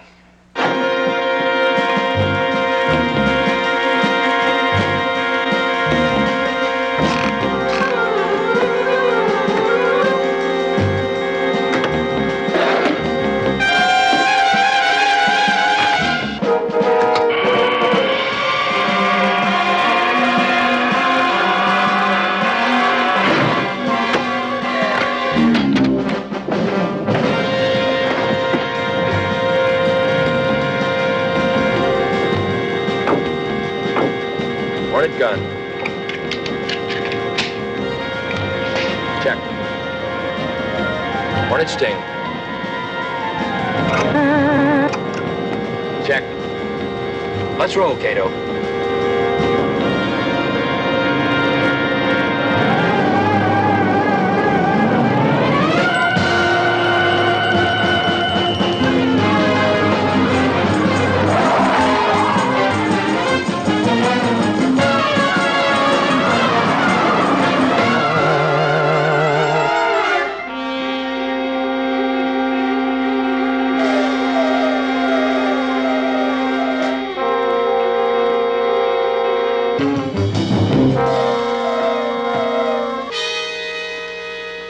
What do you want?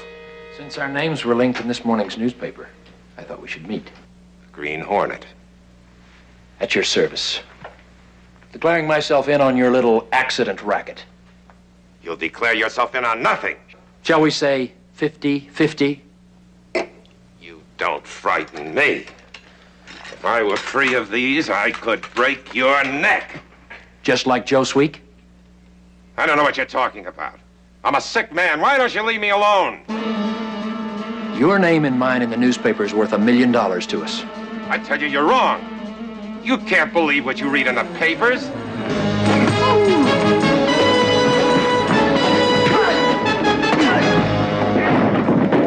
As I was saying, 50-50. That's my offer for the moment. It may go up, so make up your mind fast.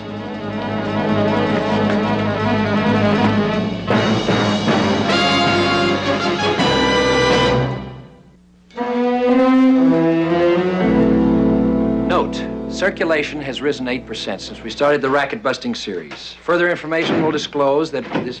I got a new angle on the story. Tear it up. Tear it up? One lawsuit is enough.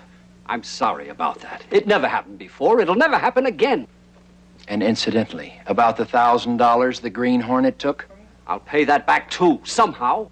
You shouldn't buy stories from stoolies you don't know. I checked him out. Ex-con, mechanic. Worked in a custom car shop. As cleanup man, he was straight. Custom car shop? Where's that? Just around the block from where I was waiting for him the other night, when the Green Hornet clobbered me. Oh? Excuse me, Mr. Reed, just reminding you of your luncheon appointment. What about the story? I told you, Mike. Forget it. You'd better hurry, Mr. Reed. I wouldn't want you to keep Miss Bromley waiting. The paper's being sued for $1 million, and you got a lunch date with his lawyer. If I had known it meant a lunch date, I would have found some way to sue you before. You haven't answered my question. No, I have not done any legal work for Mr. Colony before. What if he turns out to be a phony? But, darling, you're not going to get me to drop the case that way. If that happens, you could be in danger. For Mr. Colony in his condition. But you promised no business talk. You're right, Claudia. Lunch. But one short stop first. Okay? My afternoon is yours.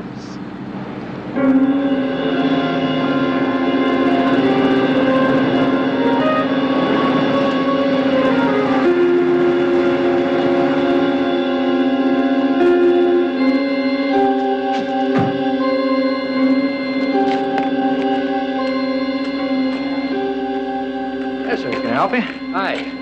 Yeah, I'd like some ideas and an estimate on customizing my car. Glad to do it for you. The only thing is, I'm kind of swamped this week. Tell you what, maybe next week, if you'll let me have your name and phone number, I'll give you a call. Okay. Reed, Britt Reed. I'll check back with you. Sure thing. Anything you say. You do some interesting work here. You mind if I look around? Oh, thanks. No, go ahead. Help yourself.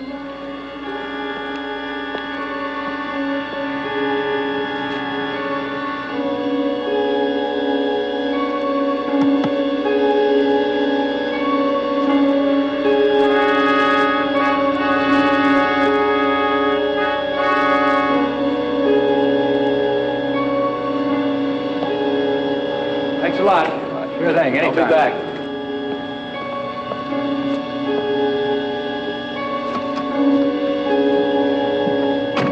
Well, that didn't take long, did it? Britt, you're playing amateur detective.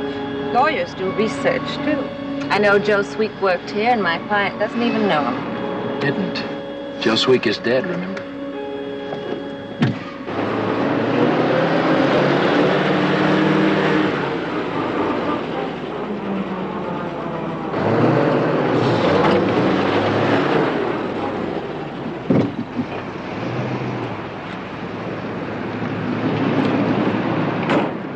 What do you say, Petey? Good. How'd it go? Great. What was she doing here? Who's that? The dame. That's the big man's lawyer. The guy's Britt Reed.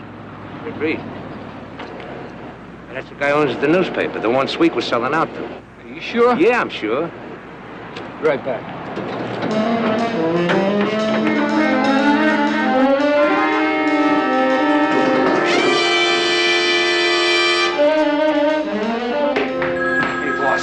Just a minute.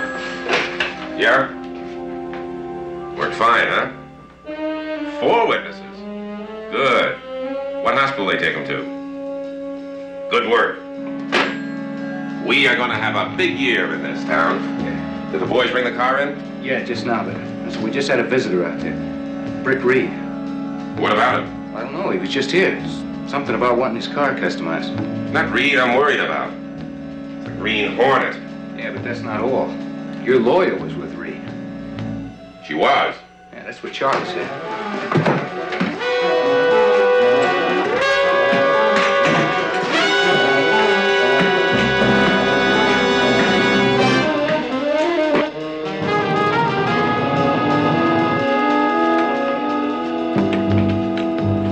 I hear my lawyer was in here with Britt Reed. Did she see you? I don't know. I don't think so. Can't take any chances. You mean an accident for her? She's your lawyer. So I'll get a new one. Take care of her tonight.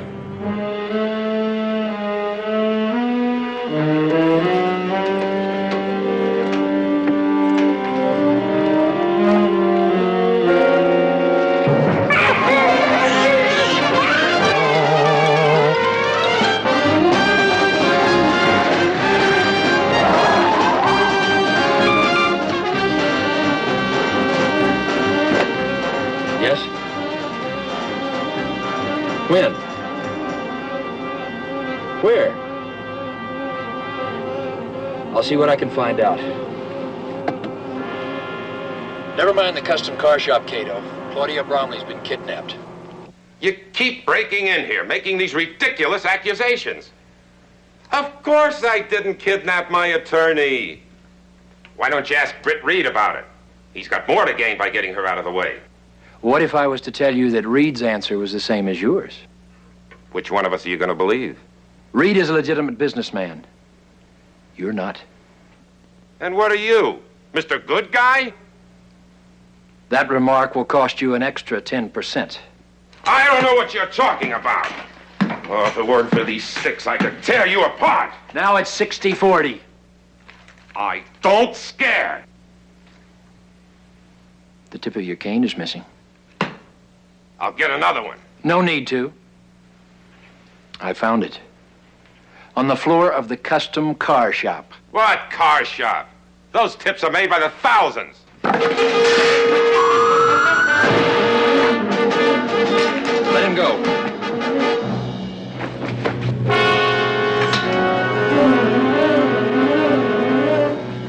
We found our man in black. Why'd you let him get away? We have to get him and Claudia at the same time.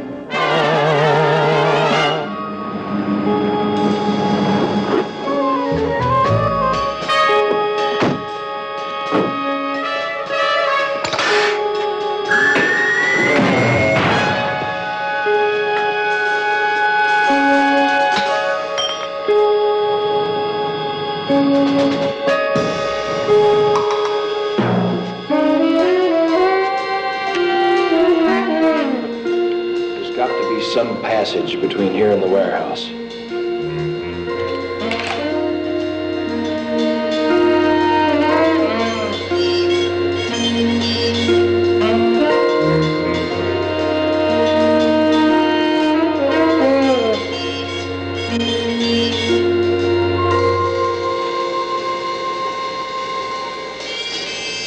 They're expecting us. It's a trap.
Wrap them for delivery, Cato.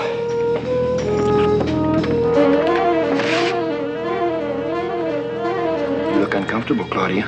What are you going to do with me? Just see that you get home safely.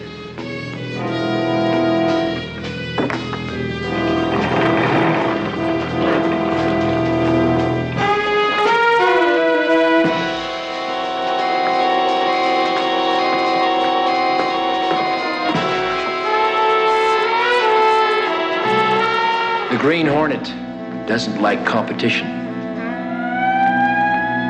Shall we? The law and I don't see eye to eye.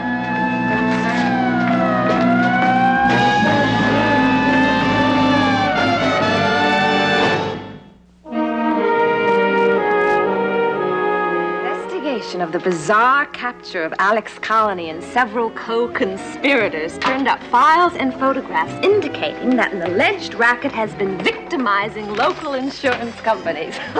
I see you remember the key word, alleged. The same mistake twice? No thanks. Oh, Britt, I will never forget what happened to me last night. Wasn't it dangerous? At first I thought it was, especially when the Green Hornet arrived. Wouldn't you like your dinner? Oh, Britt, you have no adventure in your soul. Running a newspaper's enough for me. Eat your dinner. You know, I have a feeling that the Green Hornet isn't as bad as people say he is. He was so polite. And tall and handsome? Oh, much taller than you. There I was, tied up, helpless, about to become another victim of Colony and his gang, when out of the darkness came the Green Hornet. I hope he never gets caught. But if he does, I shall defend him for nothing. I'm sure he'll be delighted.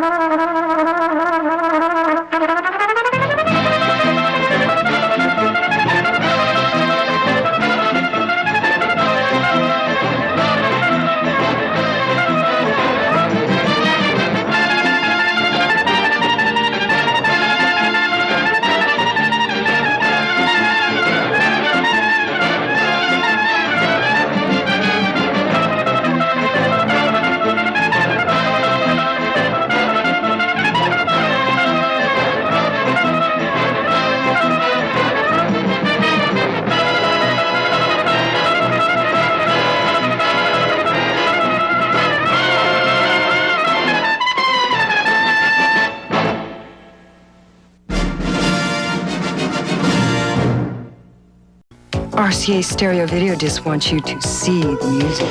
See the music. Anytime you want. Anytime at all. It's music like you've never seen. Video like you've never heard. See the music. Buy an RCA stereo video disc player now and get a 6-pack. A stereo music 6-pack of great video discs. $150 value, free. Featuring flash dance and more. RCA video disc.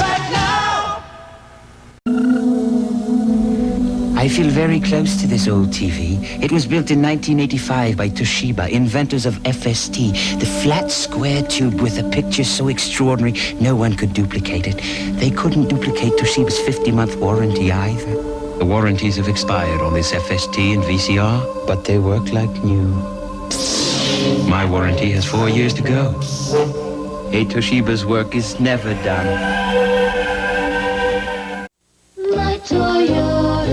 Hi, interested in the Toyota Celica? It's beautiful, and it's an excellent value.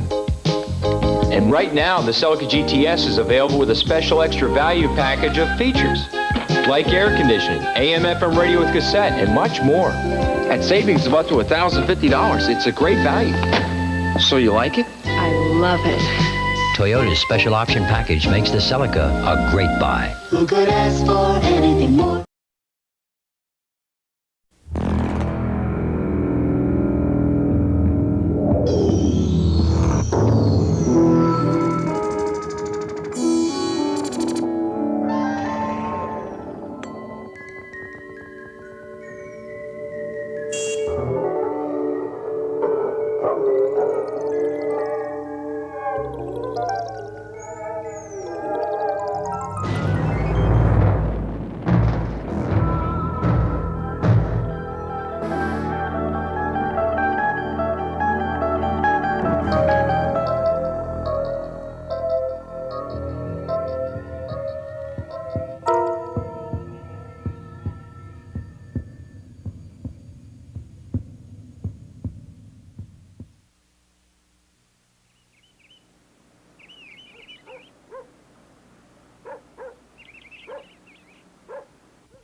Don't miss the big Frontier Days Fair out there at the County Fairgrounds this weekend. There's going to be rides and games and all sorts of fun. Come on out this 3-day weekend. That's Friday, Saturday, or Sunflower, and join all the excitement. Okay? Big momentum. Spigonometer? Spigonometer. Where did I get these words?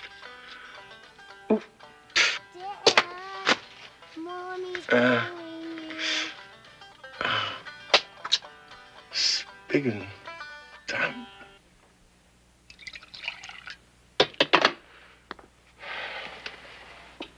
What time did you get to sleep last night? Who knows? 2 or 2:30. What time did you cover me? 4. Were you able to make much of a dent? Barely. How did they expect us to learn 67 new products in 1 week? Biothermic dilators and electromyographic entero something or other. I don't know why old man Boatwright is so hopped up about this new line of medical equipment anyway. What's wrong with the old line the company's been selling since I started there? Hey, Buckaroo! How are you this morning? Fine. He's still got a runny nose. And he's still got a fever. Maybe you should call Dr. Chapman. No, he's still out of town. And I don't like that guy who's handling the office for him, Dr. Bumper. Bumper? Is that really his name? Yeah. What's funny about that? Nothing, I guess. I gotta go. Bye. Bye.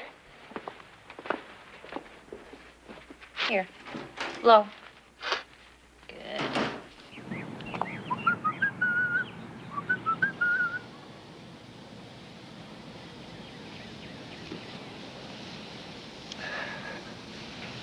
Morning. Morning, Bill. Hey, Ginger had her litter last night. You want to see him? Maybe later. I'm coming home for lunch. How many you have? 9. 9? I know, that's quite a few for a small dog like an encyclopedia. But Ginger came through like a champ. You said encyclopedia. Yeah. Ginger is an encyclopedia? Last time I looked, she was. Well, you knew that, Bill. Come on, give me a break, will you? Somatic dilator. Electromyograph. You know, I think this medical equipment's gonna sell like gangbusters. Oh, Oh, hiya, Bill. Still learning the new line, huh? I guess what they say about old dogs and new trumps is true. Don't let it get you down, Billy boy. It may take us a little longer to learn it, but we got the one thing only time can give you. Mayonnaise. Yes. May I speak to Doug Seaver, please? This is Bill Lowry of McConnell Denton calling. Listen, Bill, can I get back to you? My wife's waiting for me. Today's our 17th wedding throw rug, and I'm taking her out for a sail and then to dinner. I'm sorry, Doug. Today's your what? It's our throw rug. Your throw rug? Right, 17th. Talk to you tomorrow. Doug, wait. Throw rug? Where do you want to go? I'm gonna just head on. Well, hi, Robert. Oh, hey, Mr. Lowry. You know that new girl in accounting, Barbie? Sure. Well, I've been asking her out, and she finally says okay. She's gonna be here in 5 minutes, and I can't think of any place that'd take her for dinosaur. I mean, I thought of the Capitol Inn, but it might look like I'm trying too hard. What do you think? You're planning to take this girl out for dinosaur, huh? That's right. Dinosaur? Uh-huh. Wait a minute. You're saying dinosaur? Yeah. I'll see you guys down there. Okay. What is this, some sort of new wave expression or something? Saying dinosaur instead of lunch? No. Then what are you talking Look, about? Mr. Lowry, if you don't want to... I mean, if you can't think of any place, I'll just ask somebody else. I think they're working some more men. Robbie. Anyway.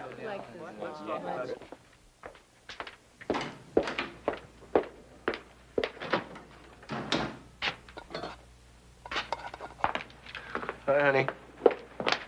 Hi, sweetie. How was your morning? Pretty good, I guess. Except for one really strange thing that happened. I was leaving work, and this kid, Robbie, works in the mailroom. He stops me, and he says... Excuse me, sweetie, I don't mean to interrupt you, but this is going to be done pretty quick, and I wanted you to look in on Donnie before we eat. Was something the matter? His cold's getting worse. He's so pale and awfully congested, and he didn't touch his dinosaur when I took it into him. What? What did you say? I said I think Donnie's cold is getting worse. No. Did you say dinosaur? Mm-hmm. He wouldn't touch it, and it's his favorite, tuna fish. Why are you saying dinosaur? What do you expect me to say? Did Robbie or someone from work call you and tell you to say dinosaur as a joke or something? Robbie? Who's Robbie? Why would he call me? Then why are you saying dinosaur instead of lunch? Dinosaur instead of lunch. Bill, what are you talking about? Can't you hear what you're saying? You're saying Donnie wouldn't touch his dinosaur. I know. And I'm a little worried. Dinosaur? Come on, Kathy, it's lunch. The word is lunch. Lunch? What has lunch got to do with anything? What has lunch got to do with anything? All right. Okay. What does lunch mean? Bill, you know what lunch means. What does it mean? Tell me! It's a color. You know, sort of reddish, a light red. Honey, this is almost ready. Would you please go up and check on Donnie while I dish this up?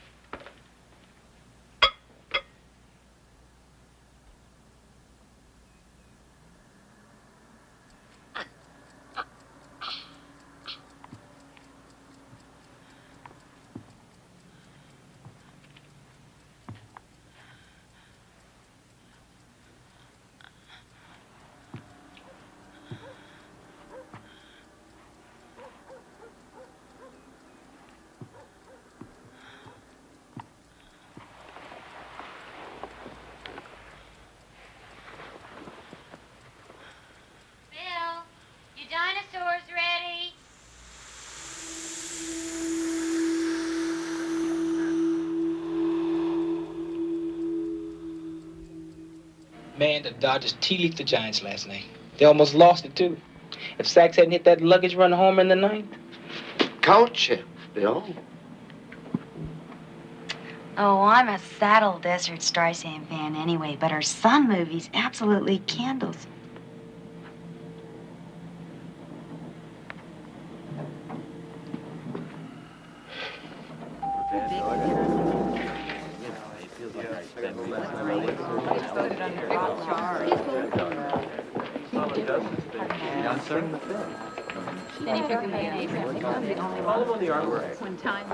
Angularity, Mr. Lowry.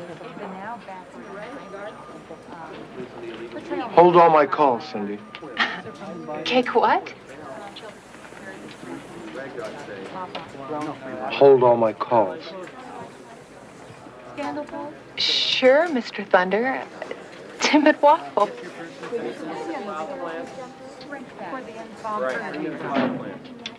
Timber Hinge. Behind the fine, you capital.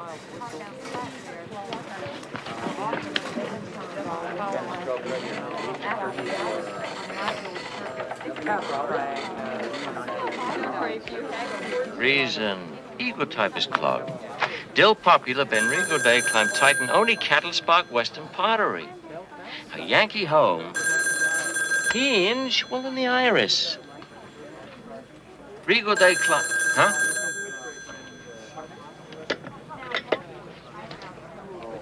Timber Hinge.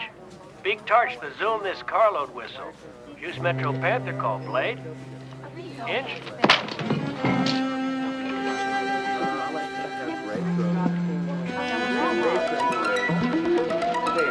Thunder? Good balls.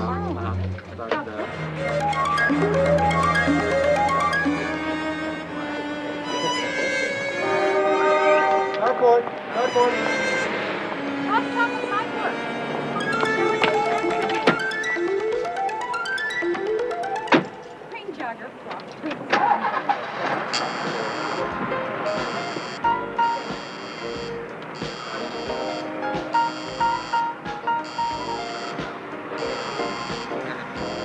Resist session on weather. Peaches today, sky's shadow, but Guild Sesame should reach leaping.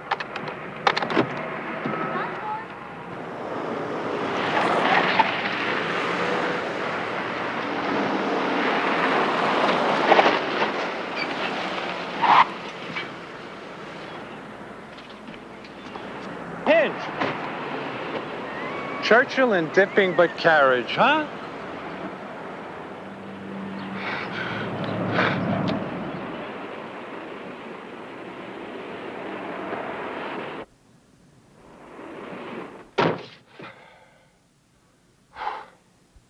Hinge go off tire.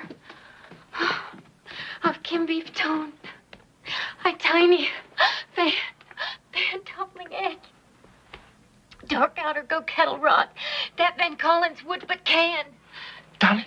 Moon tight, moon tight.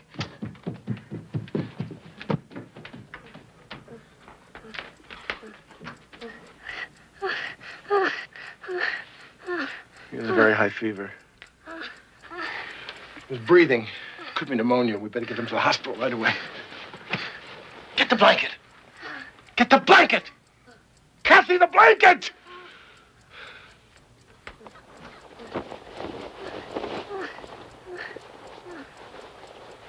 Hinge. Peru counter dawn. Letter maximum drop off. Letter maximum. Excuse me. My boy is having trouble breathing. Smith proper? Kathy! Smith's higher guard, tiny. Band-aid, then cold style mop. Work, bent, or sneeze. Belt apple roast and plaster watchwood.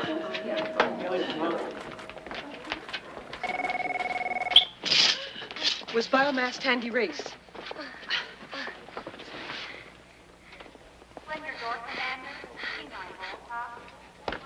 Late Gwen, Susan. So quick, Red.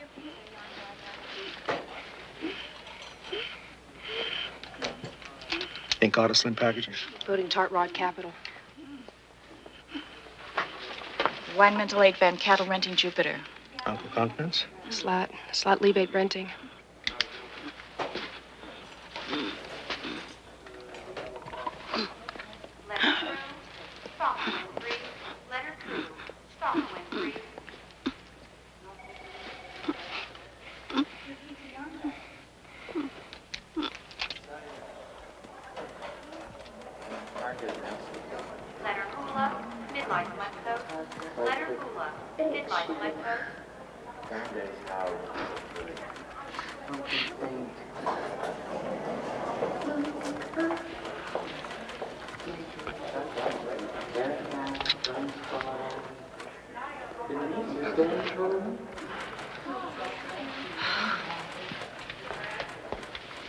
Empire Pantheon Thunder?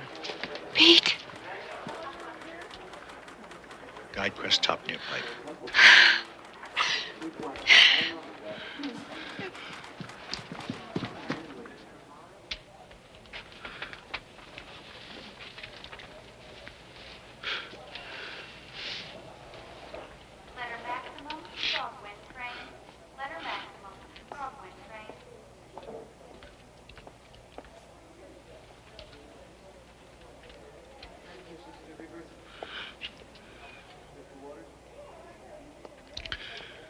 Thank you, Lord. Thank you very much for my boy.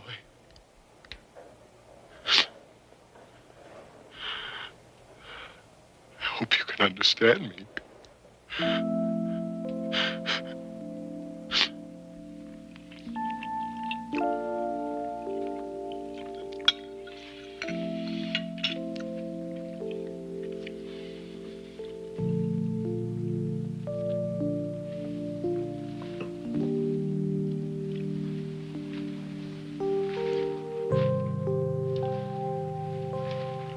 Palette send to desktop, Pinch. Hello. It was good. It was very good.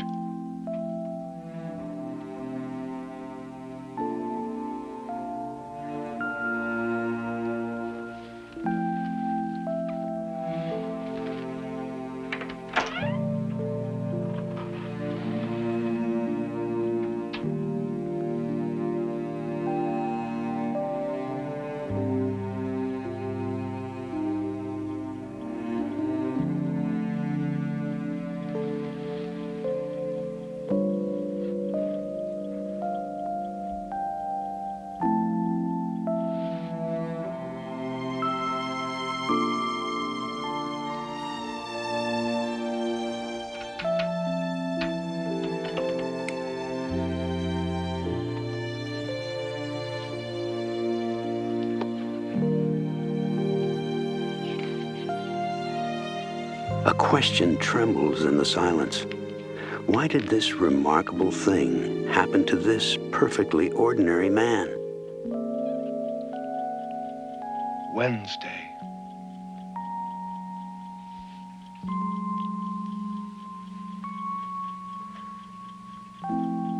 Wednesday.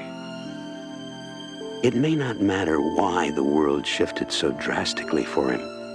Existence is slippery at the best of times. What does matter is that Bill Lowry isn't ordinary.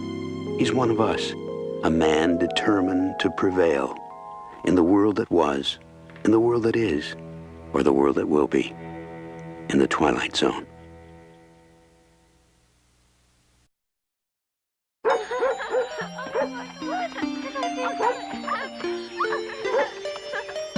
Oh, boy. We really lucked out this time. We most certainly did.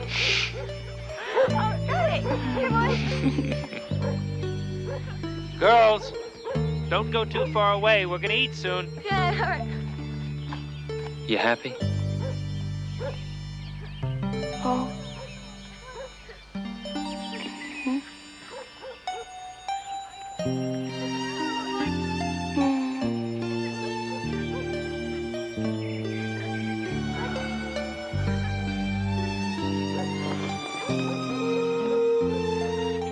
How about some champagne? I should have known you'd have that covered. Ooh. Well, why don't you tell the twins it's time to eat, okay?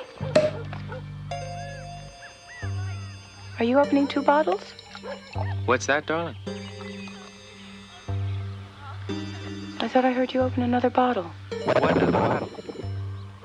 That was the strangest echo. What echo? Never mind. Go call the girls, okay? Okay. Girls! Let's go! Come on!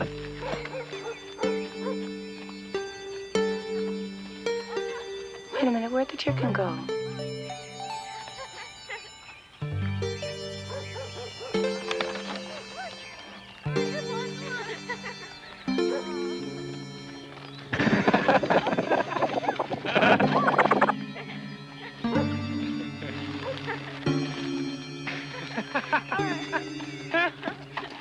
I'm starving. I'm starving. I'm more starving than you are. No way.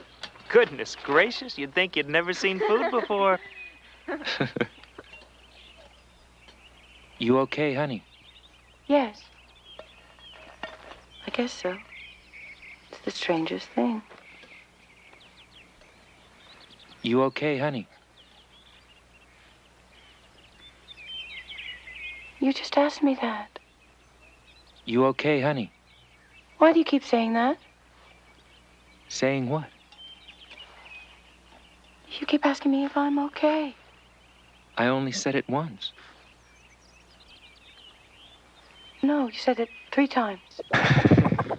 Here. I think you need this. A toast to our new house, my raise, and this beautiful and gorgeous day. Hey, where's our drinks? I'll get them for you. Drinks. 1 drinks. 2 drinks. Get them open. Come on. Let's have a toast. Hey, where's our drinks? I'll get them for you. Drinks. 1 drinks. Toast to our new house, my raise, and this beautiful and gorgeous day. Here. I think you need this. A toast to our new house, my raise, and this beautiful and gorgeous.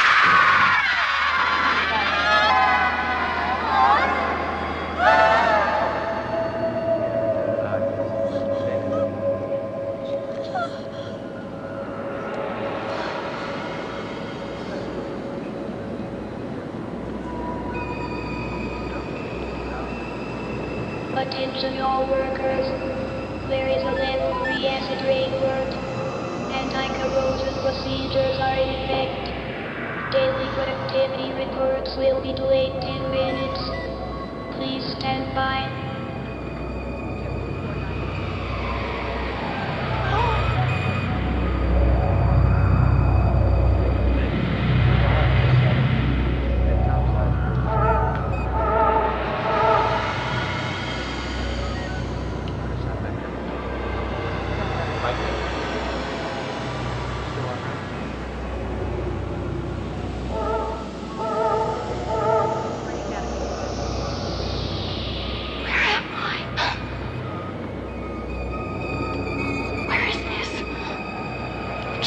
When are they gonna get these things to work right? Don't they realize they're screwing with people's brains? Okay, lady, just settle back. Everything's okay. You still got 6 minutes left. 6 minutes?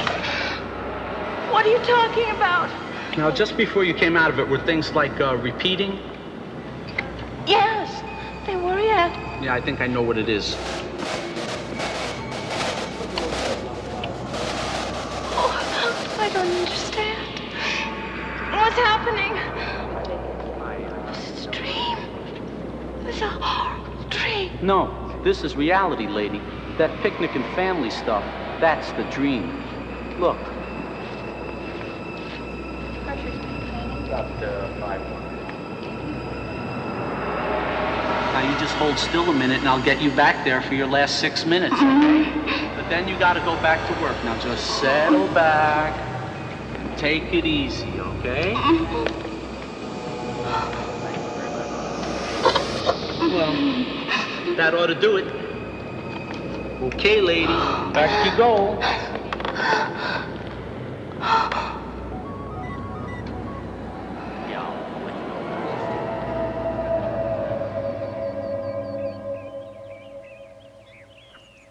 Nice news? No. Oh, I had the strangest dream. We got us a runaway, Blue Rex 17, hurry! Do you smell something burning? No. You're shivering. Are you cold? Little. So what was this dream?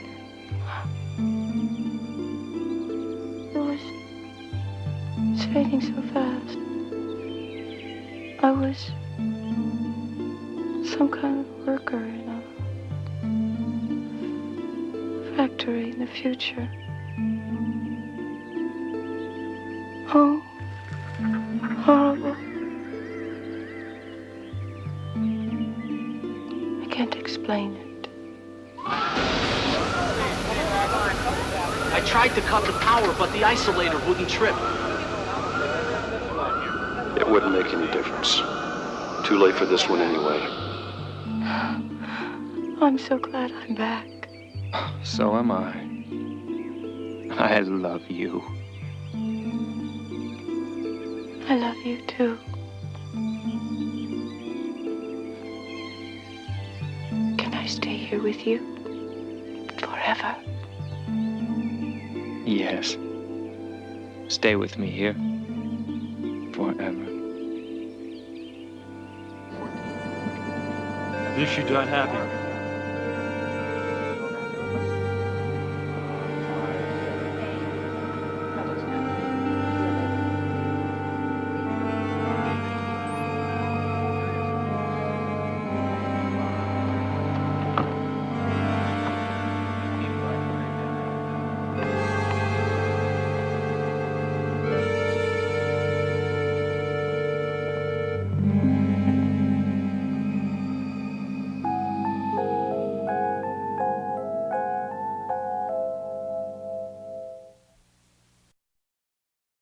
Copy, over. This is Discovery. We copy, Control. How are the cargo bay activities going? Cargo bay operations proceeding on schedule, Control. Becky's about to take her first walk in space. Hey, here comes Don. You're just in time, Don. Becky is about to go hitchhiking in space.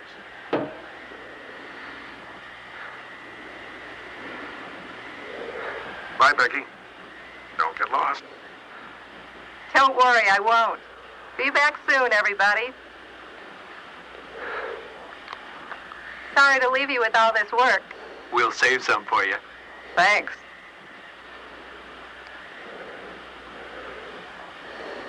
I still can't get over how beautiful it is up here. Anybody want to see me do a somersault? Show off. I'm not showing off. I'm just testing the equipment. Uh-huh.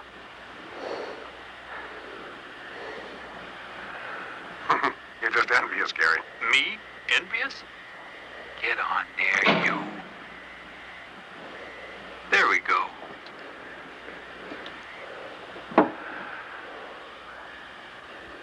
Wait a minute.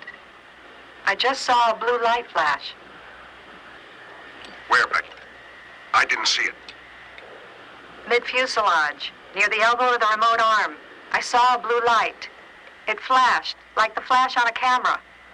It's not there now. Discovery, this is Control. Gear down. Over. Roger. Gear down and locked. All systems A-OK. Everything looks fine from here, Discovery. You was a good mission, but it's nice to be home, Control.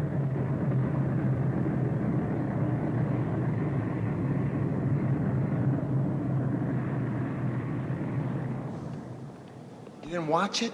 I told you. Should have seen it. It's like too weird for word. You know, it's like, what are they gonna do with these things? They are everywhere. It's like real 50s paranoia. I love it. It's a classic. I stay up and watch it every time it's on. I don't believe you missed it. And what time do you go to bed? 8 o'clock? Flatu Barada Nikto. Don't make me wonder what planet you're from. Only my mother knows for sure. Which one was giving him the problem? Camera number 2. What's wrong with it? Well, it failed up there for a few minutes. Then when it came back on, it wouldn't respond to controls. Could be a glitch in a control I panel. already checked that. I'm not as dumb as I look. What was the exact nature of the malfunction? The lens kept going in and out of focus. The camera was tilting and panning all over the place. They couldn't get it under control. Finally, they just shut it off. Maybe it's on drugs. Maybe you're on drugs. I'm gonna ship it over to electronics. You fill out the form and make sure it gets there, okay? Roger.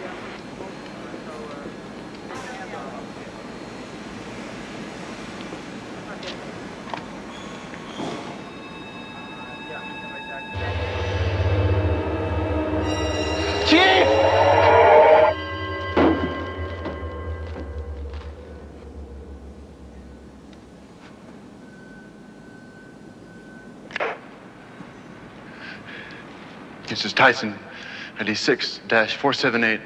I am declaring a code F, as in Frank, emergency.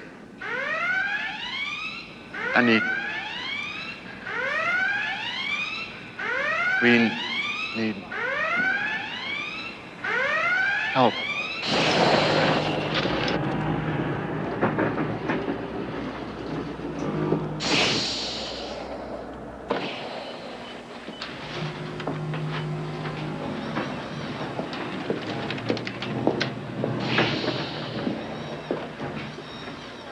Dr. Heilman will be here shortly. He wants us to hold off on any testing until he gets here.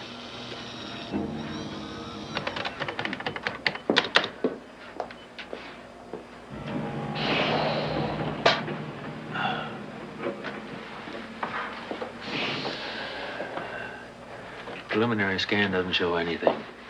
It's a TV camera, that's all. Yeah, doesn't that make you feel a little foolish? Wait until Heilman gets here and finds out we're holding a TV camera captive inside the isolation tank. Oh, the excitement should be too much for him. Yes, please do. Thanks. Still no sign of Crew Chief Simmons. Why don't you go in there if you don't believe me? Go in there and pick it up. Nobody said they didn't believe you, Gerald. And why is everybody looking at me like I got fungus growing out of my head?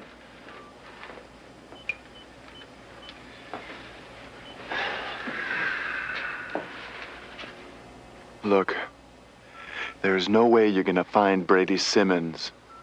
He is gone. Whatever's inside that camera did something to him. Disintegrated him.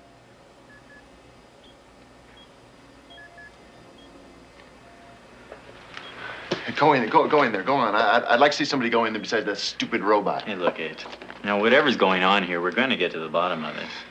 Right, Dr. Lockeridge?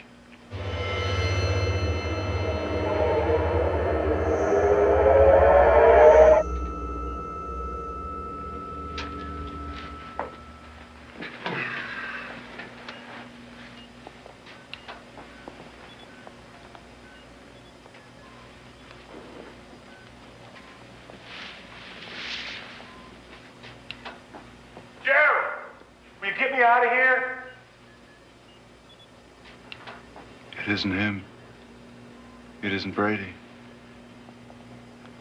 What do you mean it isn't Brady? What is this place anyway? How did he get in there? There's no way he could have gotten in there.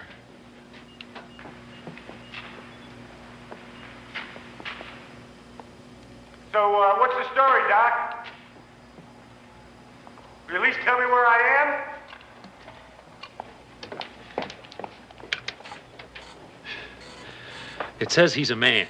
I mean, for God's sakes, look at him. He's obviously a man. What is this place, anyway? Where's the TV camera?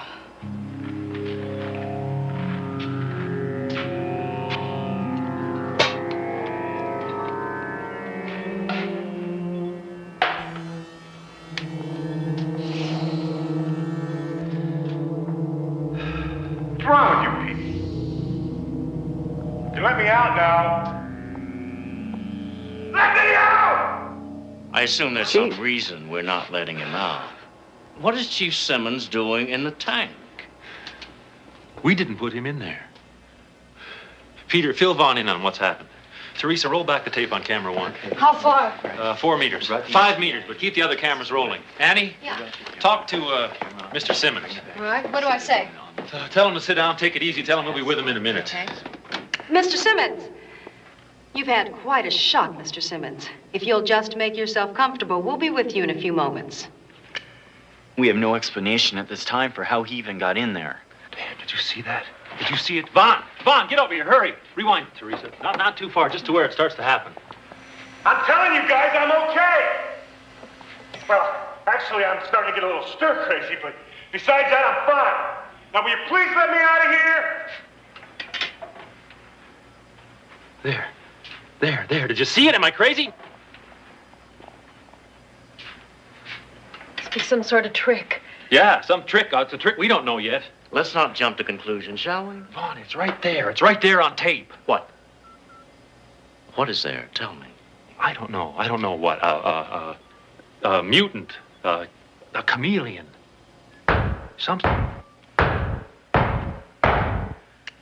Who are you? Identify yourself. What do you mean, who am I? Anybody can tell you that. I'm Brady Simmons, ID number 4-37. Who are you? This is Dr. Heilman, Brady. I'm afraid I can't let you out of there just yet. Not until you tell me how you got in there in the first place. I don't know how I got in here. All I know is I gotta get out. Why? Why do you have to get out?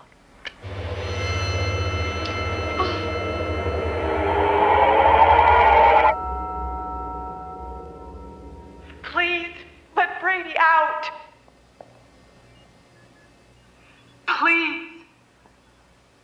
Please let him out. Hell of a magician. Who is she? Brady Simmons' wife. Please, let him out. He's okay, really. He just wants to come home. Please. For me. There is nothing wrong with him. He's fine, honest. It's an illusion of some sort. Peter, get on the phone. Call the Brady Simmons home, see if his wife's there. Peter. If she's not an illusion, do you know what it is we're talking about here? We're talking about something that can change its organic structure almost instantaneously, at will. Kurt, I warn you not to jump to conclusions. We haven't established an ETI here. Mrs. Simmons?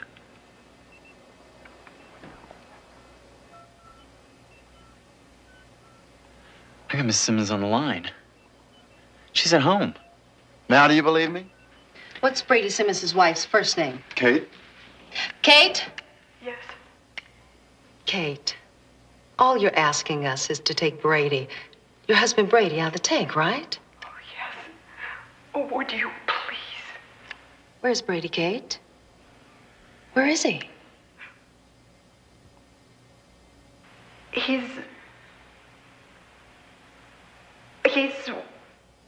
I don't see him, Kate.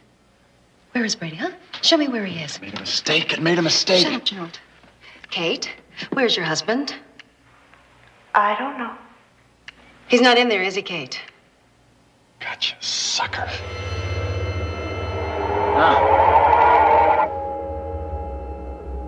All right, come on, guys. Enough's enough. Let me out. It's remarkable.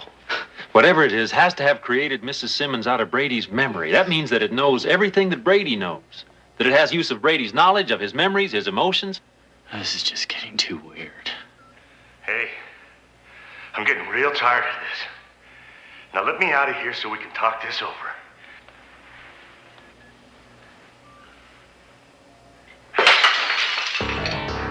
Somebody better talk to her. It's getting more than a little upset. Simmons, stop that. Stop it! Let's put him to sleep, Ernie. Open up cylinder number 6. Cylinder 6 open.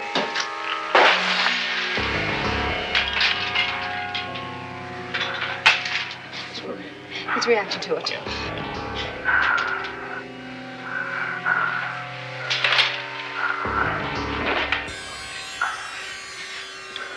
Now what?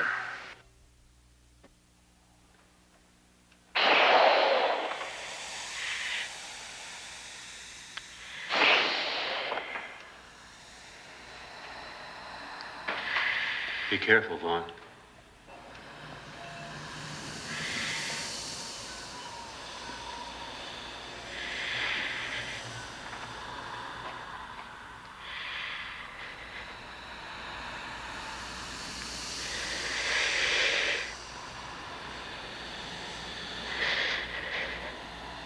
Pulse is normal. Taking into account the sedative. He's alive. It's alive. He's out cold, though. Well, we have no idea how long he'll stay that way, so please hurry. Right. I'll give him the additional sedative, and then we can restore the atmosphere in here, hook him up to our monitor. Look out! I'm sorry, Dr. Heilman. I don't want another sedative. Thank you.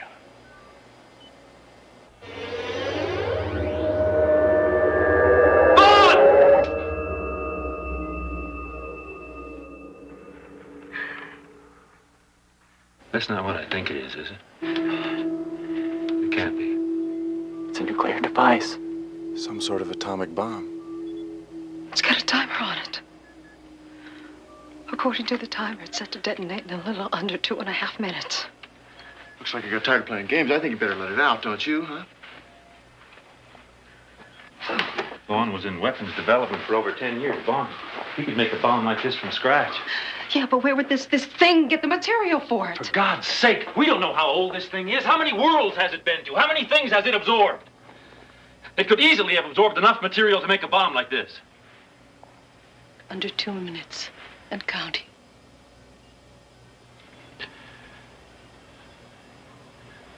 I'm gonna go in. No.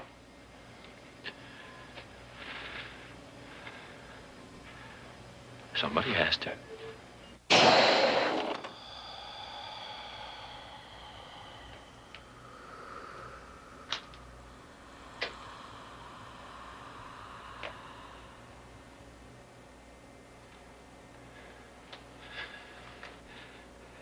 Brady? Vaughn?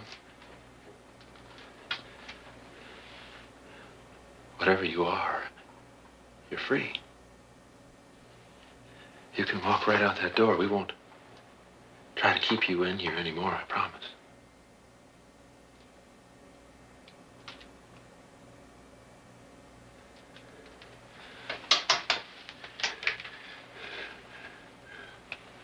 We never meant you any harm. We only wanted to understand and to control a little, I guess. But that's our nature. Good or bad, that's what we are.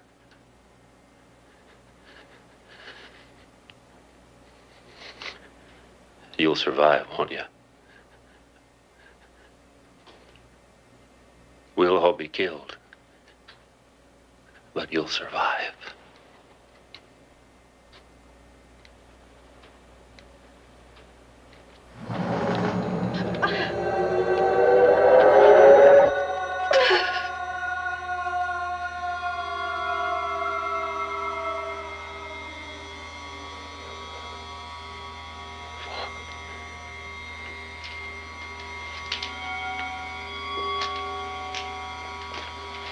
Vaughn?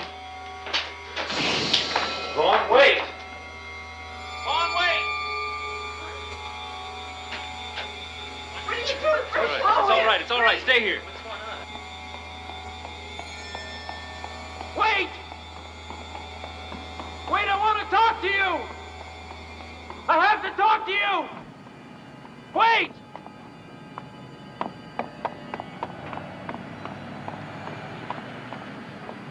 Wait. Oh. Wait.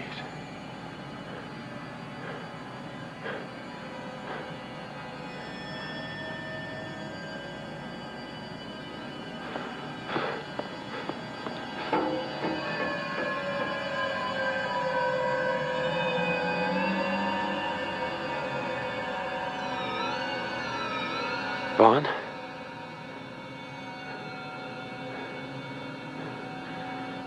Yes, Kurt? No. No, you're not Vaughn. Please. Let Vaughn and Brady go. Please. We're not prisoners, Dr. Lockridge. It's not like we're being held. If anything, there's this thirst. Thirst? What? Thirst? Come with us. Find out for yourself.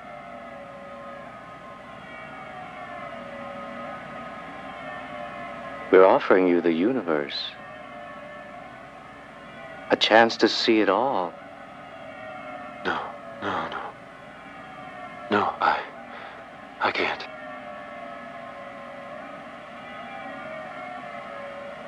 But wait. Tell me. Why did you come here? Why?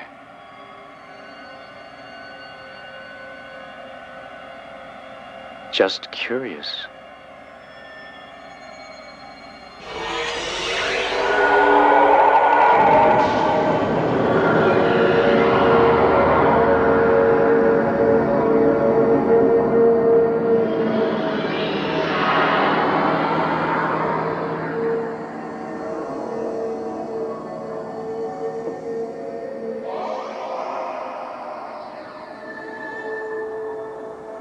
Imagine yourself a visitor to many worlds, drifting on the solar wind, 1,000 voices singing in your memory.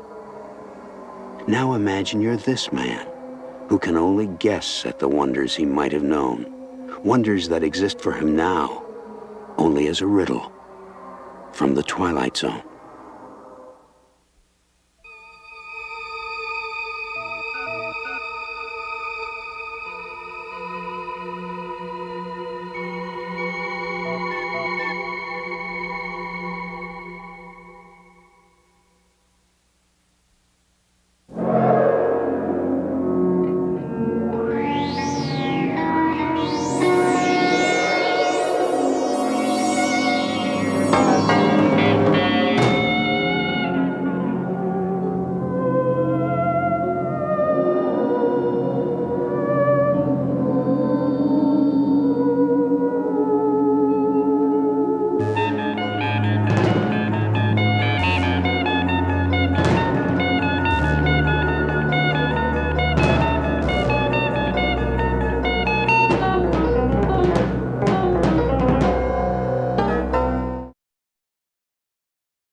Breakfast!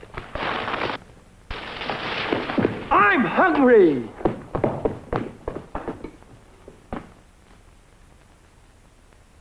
Take it from Carinkles. That's me.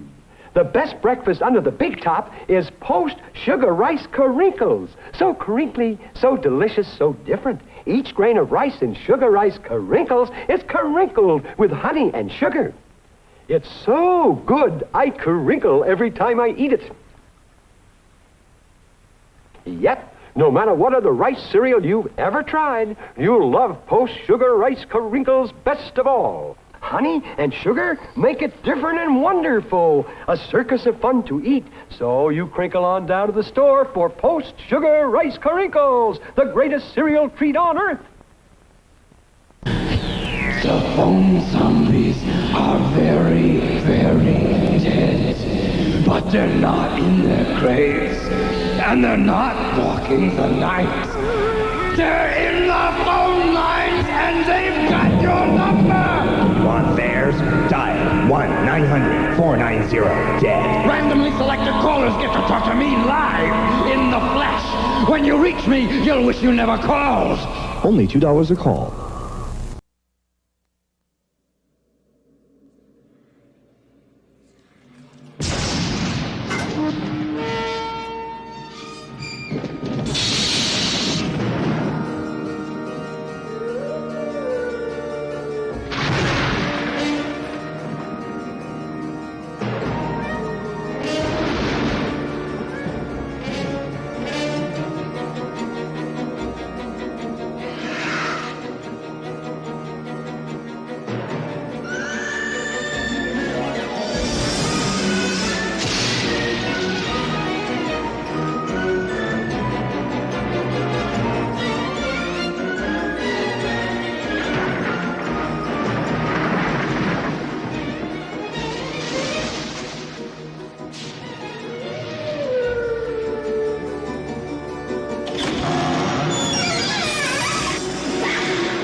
Tales from the Crypt.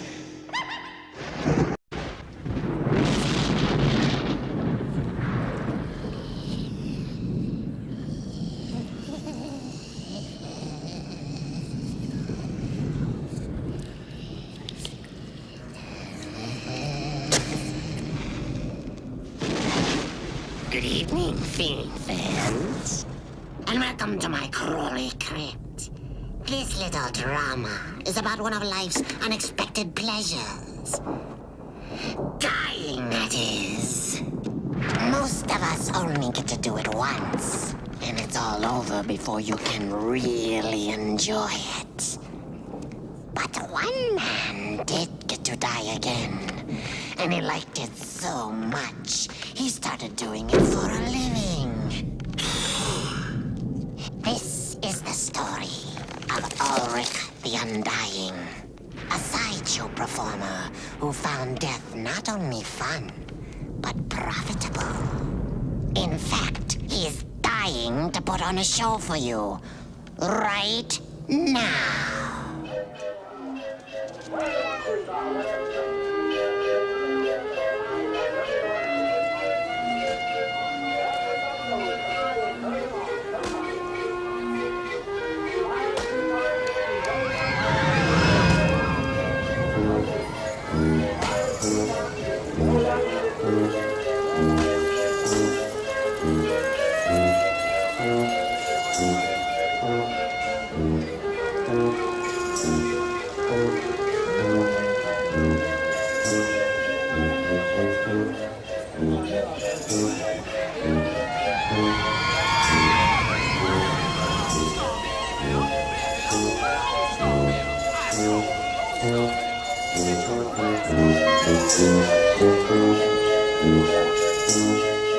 Come gather round. Come from far, come from near, gather round, folks, right over here. Come see the show, 100% natural, nothing artificial, guaranteed no pesticides, but perhaps a homicide. Tonight, a special show, 2 shows in one.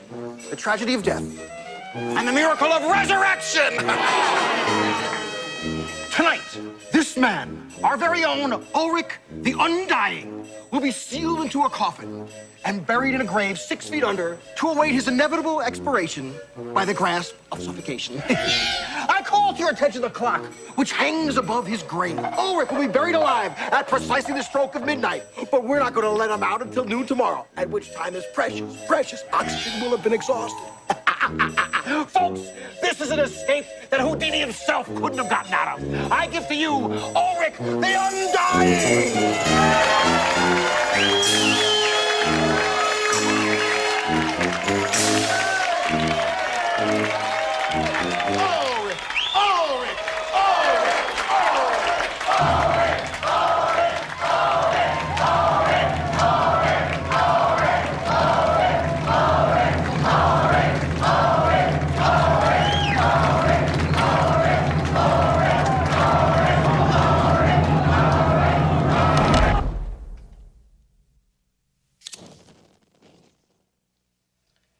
When they dig me up, I'll be dead. Just like all those bastards want me to be. But I won't stay that way. I remember the day it all began.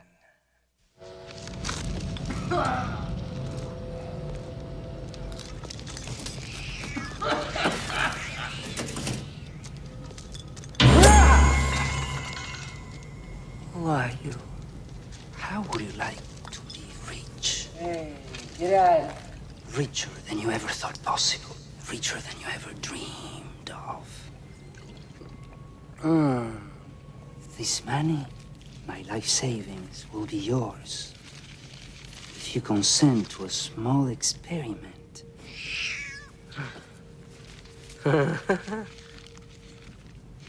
Yes, my friend. Come. Wait a second. This, you'll pardon the term, is a CAT scan. It shows the blood flow into the brain of a healthy house cat. This shows the brain of a cat near death. No. What's your point, Doc? My point is that this cat didn't die, not permanently. An hour later, he was healthy as a kitten. And the same thing happened again and again until the ninth time when he finally stayed dead. Oh, different cat, huh? What's all this got to do with me? Well, I want to give you those 9 lives. The next best... Don't touch! The next best thing to being immortal. It's a simple matter, really. Removing a gland from a common cat and surgically grafting it into your brain. Wait. Into my brain? Oh, so I can die 9 times? Now you're making sense, Doc. Precisely. Now, and this is where you're gonna do it, huh? I'm gonna get your gland. And these are the tools of the profession. Hey, wait a minute. If this don't work... If it doesn't work, you have no complaint. Holy Christ, I've had hangovers before, but this is terrible. My head? Hey, wait a minute, Doc. You didn't say you were gonna shave my head. How do you feel? Shitty. Doc, did it work? Absolutely fabulous. Fantastic. You now have the 9 lives of this poor cat. Wait a minute. How do I know I've got 9 lives? This ought to kill you.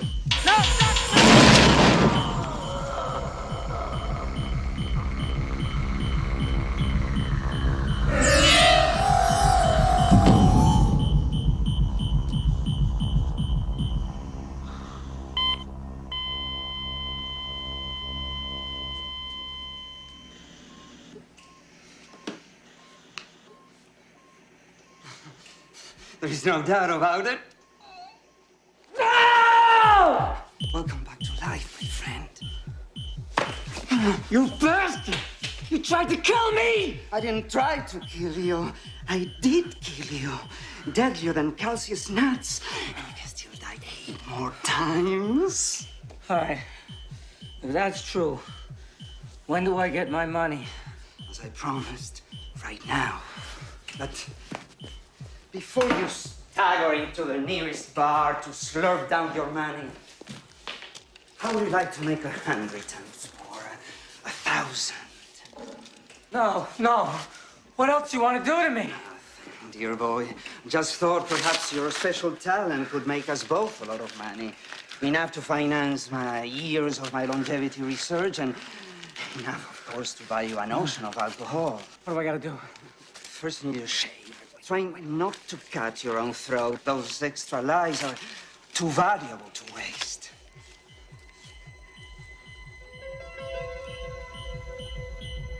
Why not? It'll be worth millions. No, I'm not interested. I've seen escape acts. The only thing that disappears is the audience. Yeah, but Ulrich the Undying is different. You see, he doesn't escape. He actually dies right before your eyes. That's why we can only schedule a limited number of performances. He dies? Yes. Okay, strange love, I'll give it a shot. I hope it works. I can use the money. My freaks need a new shoe.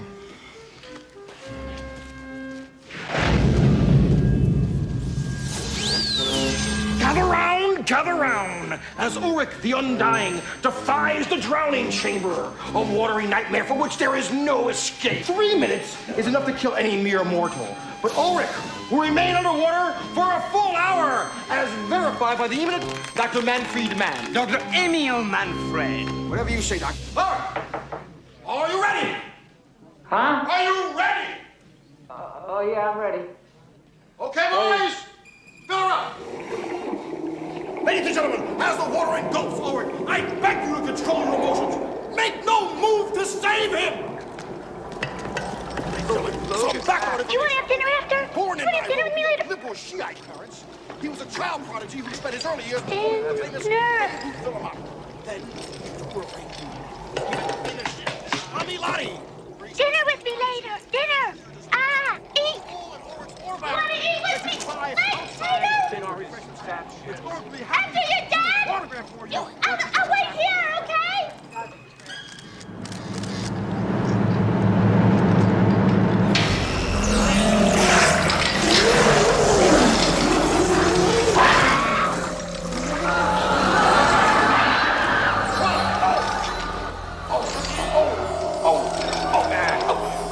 Speed it up. That's it. He's deader than a possum on the interstate. He's dead ain't shit. Don't worry, folks. We're gonna still keep him in there for a full hour. May I have the official clock?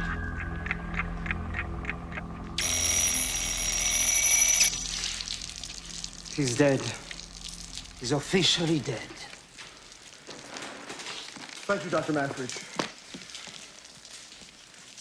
Drain the tank! This may seem like Ulrich's last performance, but don't go away yet, folks. For Ulrich is a man who lives only to die again. I give you resurrection! Resurrection!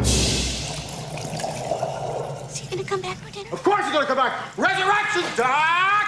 Resurrection! Folks, don't go away! Doc! Doc, you get in trouble in some states for this. Resurrection! Folks, don't go away! Resurrection! I'd be happy to give you a rain check, Captain. Get the fuck up! Folks, listen.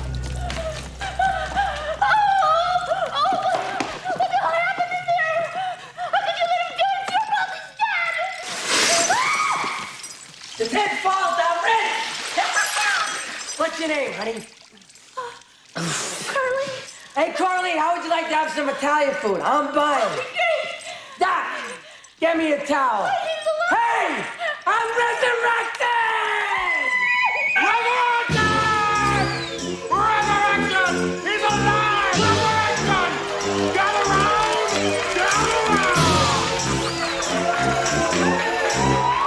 Just think, Doc.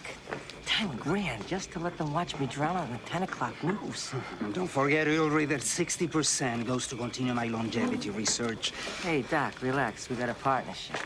And I got a date.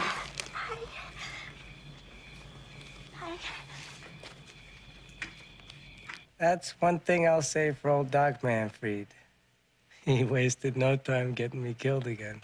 Gather round for a little frontier justice, as our own Ulrich the Undying is going to have a little necktie party as he gets his neck stripped before our very eyes. Seems like a nice day to die.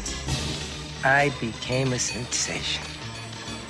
Crowds would gather from miles around just to see me bite the big one. Hey, how's it going? Nice coming back. Hey, seen you last time, yeah. Ladies, gentlemen, Texans, and other faint-hearted may want to turn your eyes away from this horrible example of what happens when you do the dirty in the dirty town of Dastardly. I said I don't want to do it. Corley, pull left. You do it. I don't Pull want it. Well, there's not much riding upstairs, but downstairs, what's counting? Corley, pull left. I don't want to do it. I don't want.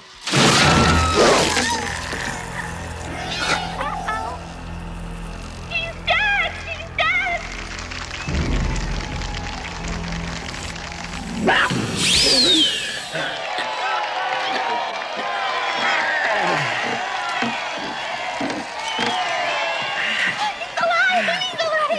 Corley, rope, grab the rope. Corley, I don't want to waste the life. Hey, Doc.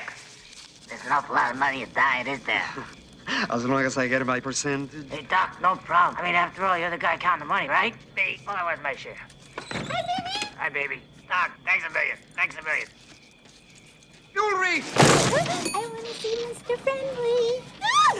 I figured it was time to boost my profits. So I waited just for the right moment.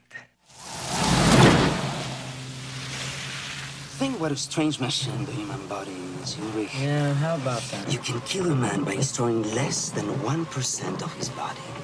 He can be 99% healthy and dead. Amazing, isn't it? Every human body is like a walking chemistry set, and if anything happens to upset that delicate balance, death. Jesus. That's why you're so amazing, Ulrich. Because your body fixes itself, and it's going to make us both a lot of money. Well, Doc, you're half right about that. See, it's gonna make me a lot of money. See, I gotta breach our contract, Doc.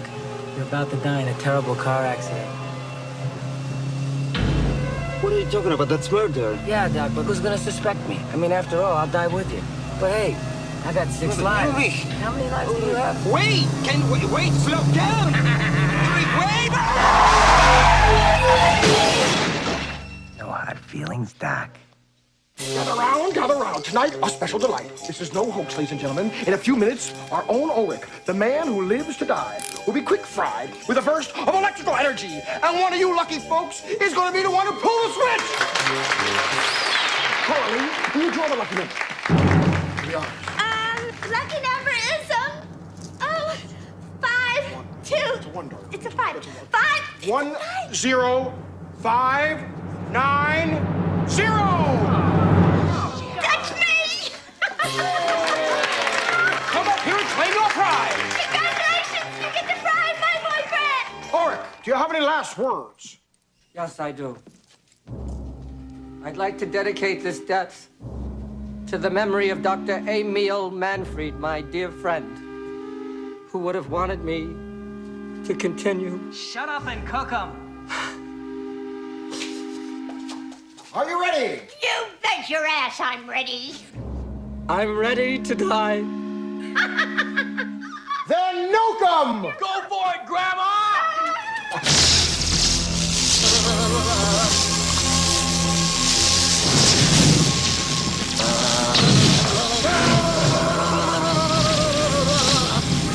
Shocking, isn't it? Go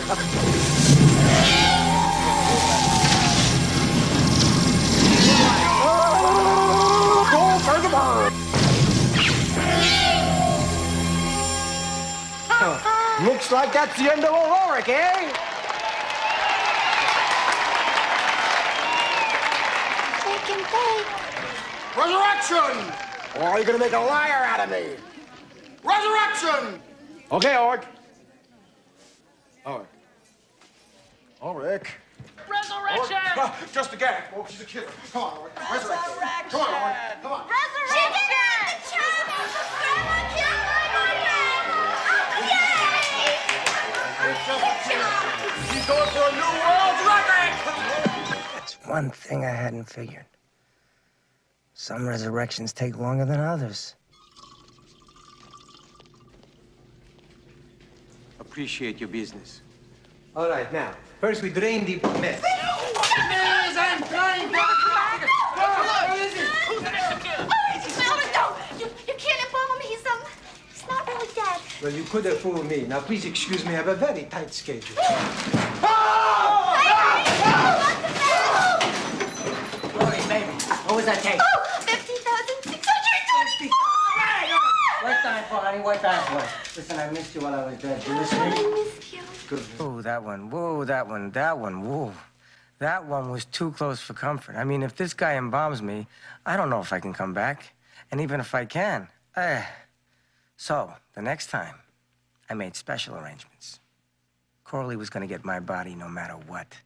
Gather round, shoot an arrow, lay the bear in the ground. Now, for your pleasure, for a limited time only, is a chance to kill a real live human being. I'm dying to die. Come on, hit me. In the hide. Give him a heart on, as it will. Yeah! Yes, come on up here. A man of the sea. Come on up here, son. Come on up here, Admiral. Come on, Navy, let's go. Show that bimbo what you got. That'll be $1,000, please. Come on. What's $1,000 when you have to kill a real human being? Yeah. Come on, what are you, afraid? Yes. No, well then, anchor's away, Popeye. Okay, move away. Come on, let's go. Who'll be next? Come on, what an opportunity! Oh, here's a macho man. Puppet iron, I see, huh?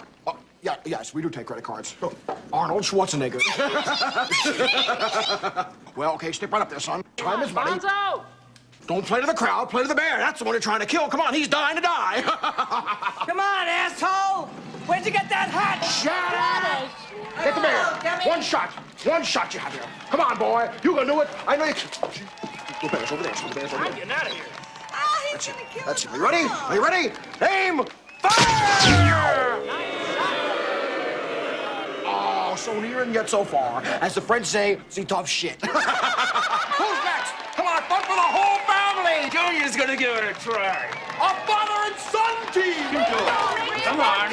I know you can do it. What have we done, 1,000? $1,000. Well worth it for my son. Come on, Junior, don't be a sissy now. I don't want to. Junior. Listen to your father, son. Listen to your father. All right, come on. I'm gonna get you junior membership in the NRA. Some kids kill rabbits, you can kill people. Come on now, put your hand up. I don't want to kill anybody. Come on, I've been killing people for years. Now it's your turn. Come on, you can line it up. No. Steady. Now!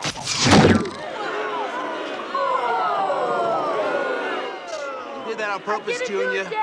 You did it on purpose, Junior. You little fat fuck. All right, who'll be next? Come on. Personal check? Yes, we take personal checks. I'll need 2 pieces of identification, please. Look at this. State Fair Archery Champion, 1987. Well, if anyone can hit him, I guess he can, huh? Go get him, sir, and good luck to you.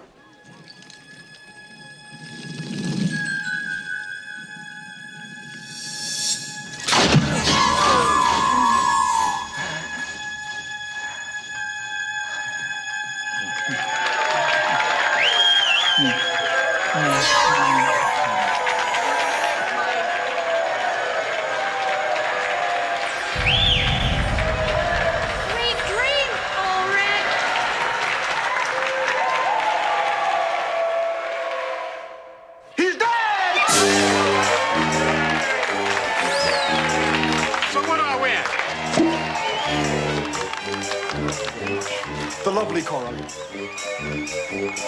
Congratulations, sir.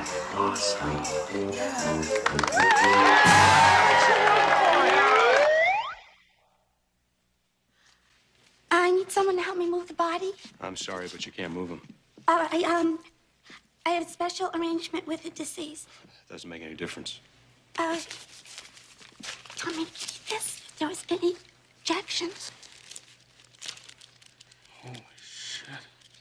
This is more money than I make in a year. You're welcome. Can I help you move the body? Yeah. You made the front page. Shitty picture. How you feeling, honey? Baby, this dying shit's taking years off my life. I'll get it. Who is it? Gather round. Here we go. 80% of the box office take, payola from HBO, and some side bet money, too. You know, Ori Booby, on a more personal note, I want you to sincerely know how I want you to know that. Grand. Remember me, Carney, as Sue Carney. 60,000. Coralie, baby? Yeah? What do you say we take a vacation? Go over to Vegas, catch Wayne Newton's act, hop over to the Bahamas, and then we'll skip over to Paris. Hey, did I tell you? Polanski wants to film my life story. All of them. Yeah? That sounds wonderful. But I have an even better idea.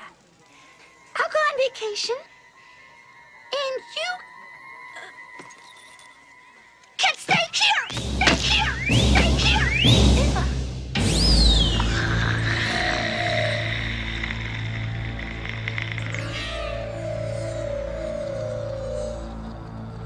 Sorry. I gotta go now. No hard feelings, love, okay? Because, just, enjoy the rest of your, oh, bye, Mr. Friendly. The rest of your lives. Look out, Vanna.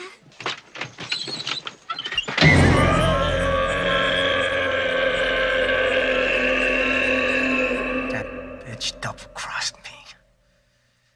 She killed me and took the money that I died for. Well, I still have one life left. And this life is gonna pay me plenty. You want what? I want everything. All of the profits, 100%. 100%, but that'll leave me with practically nothing. Look, asshole, don't you remember what a shithouse this place was before I showed up? Besides, I can't help but think what the audience will do when their star attraction pulls a no-show. That's blackmail. That's right. All right. All right, what? All right, 100%. And I don't know how you can live with yourself. I don't.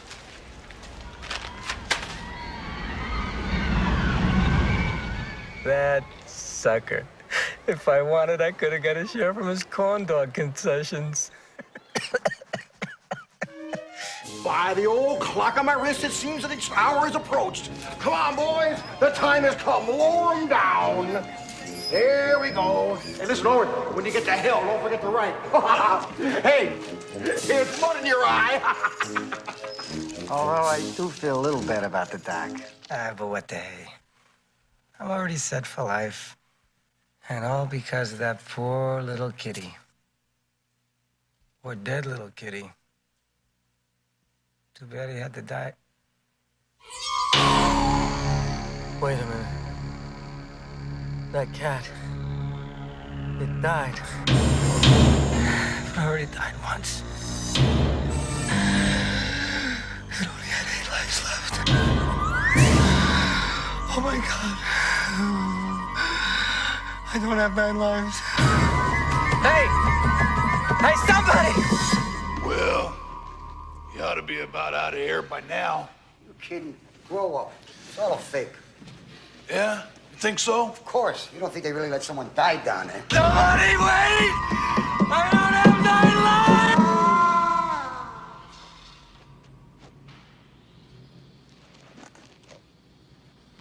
You hear something, Al?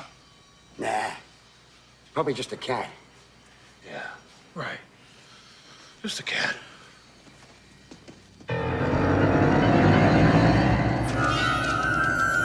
Somebody! I don't have 9 lives! Somebody! Let me out!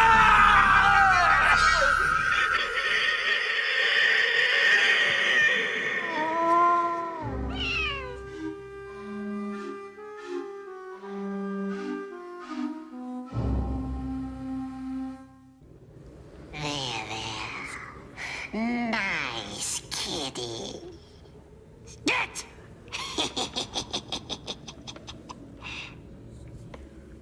Hope you enjoyed our little bedtime story, kids.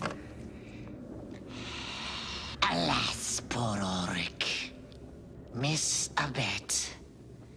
Though dying for dollars could have been a popular game show, they could have put it in between Wheel of Misfortune and the newly dead game. Unless they buried it in the wrong time slot.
Jack LaLanne Holiday Spa is spending over $30 million. It's the biggest building and renovation effort ever. Soon you can put your body to work in one of the finest health club facilities available. We're building a club like this for you. Get 80% off dues on any new Liberty membership at Jack LaLanne Holiday Spa. You got the love.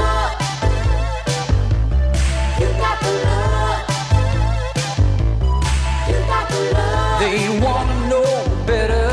You got the love. That's all together. Working, playing, day or night. The look that's right. You've got the look. You got the love. The Jordache look. You got the love.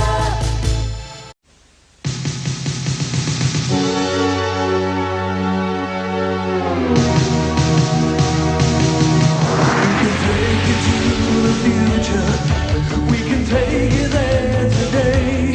And we've got what it takes to suit you. What you want and what to play. Here's the way. Here's the way. Even more than expected from tomorrow's world. Panasonic. Panasonic. Even more than you expected out of me. Panasonic. Panasonic. Even more than you expected out of the blue. Panasonic. Even more than you expected.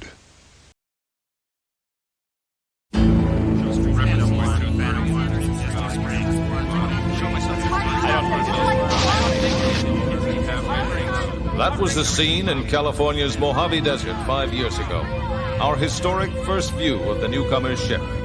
Theirs was a slave ship carrying 250,000 beings bred to adapt and labor in any environment. But they've washed ashore on Earth with no way to get back to where they came from. And in the last 5 years, the newcomers have become the latest addition to the population of Los Angeles.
Jet, you know what we do to them when they don't pay.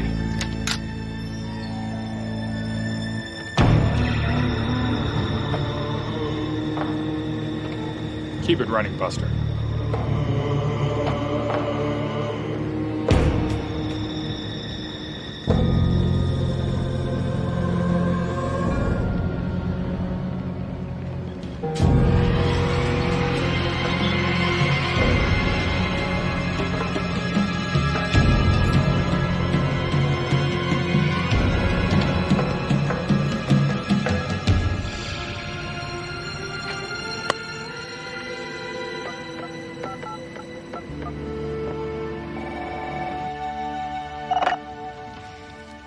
Hello? Wanda, it's Buster. Buster.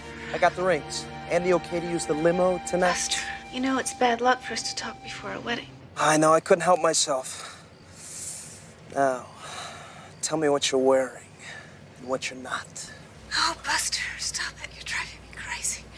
Not half as crazy as you drive me when you hum that spot right below my shoulder blades. Oh. Now, come on. Give us a little hum. Come on. Just wait until tonight, Buster. I'll be fully in phase. I feel like I'm phasing now. Buster, I love you. Let Rukwa Itsubit? No, let No, yes, no!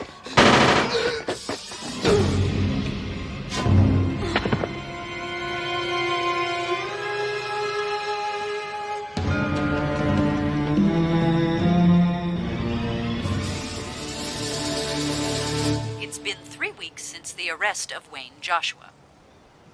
His alleged hitman, Ernie Jet, is still at large. Joshua, reputed to be an underworld kingpin, is being held without bail.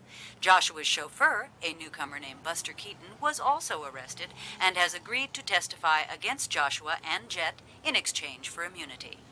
Keaton has been placed under protective custody before the grand jury convenes 2 days from now, as police fear an attempt on his life by hitman Ernie Jet.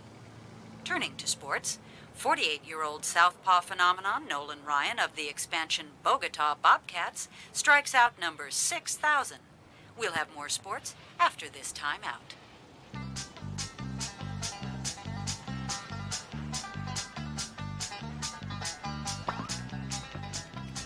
You think you'd leave without saying goodbye? Come on, Sykes. All I'm asking for is 15 minutes with Wanda. Just 15. Ernie Jet's trying to pull your plug. All you care about is getting horizontal. Well, keep it up. You get horizontal in the corner slab. Look, Sykes, it's the Sardinak, man. I can't help these urges. They're out of control. Look, I've tried to be reasonable with you guys. I offered you televisions, stereos. I could get you an interactive holographic sex partner.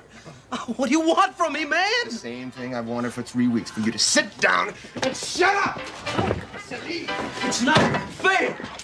You guys pulled me out of my wedding bed before one, and I could consummate. Don't you get it? George, please. Reortas. Reortas. Matthew, could try to be a bit more understanding. Understanding.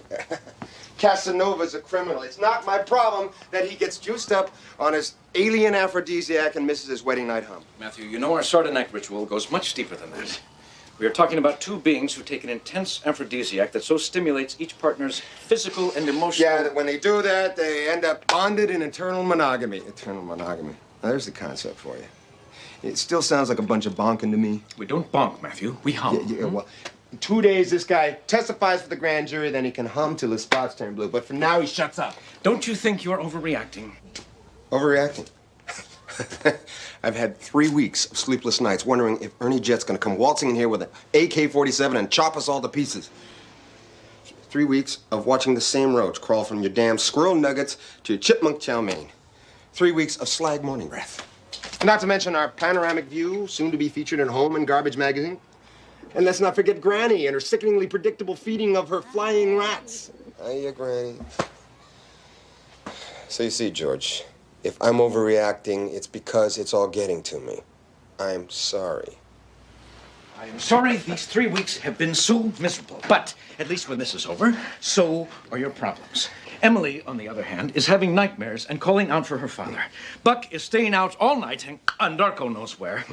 and I miss my wife. And since we are getting anatomically personal here, human morning breath is no spring chicken.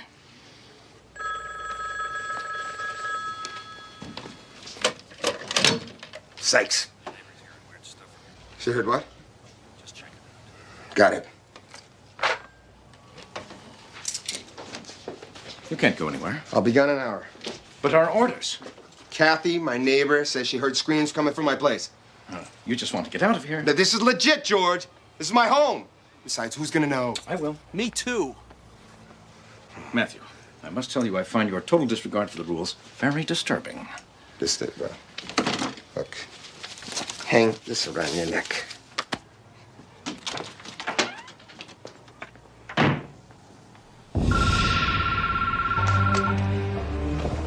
Yeah. Jed, it's been 2.5 weeks. What's going on? I got some feelers out. I'll find them. I don't want excuses. I want the chauffeur dead. I'm following his wife. It'll pay off. Yeah, I hope so for your sake. You've got 3 days. Hey, nothing to worry about, Detective. Just your daughter and her boyfriend. What was all that noise about? Hi. Hi. Should I dust her for prints? You want dead animal duty for a month?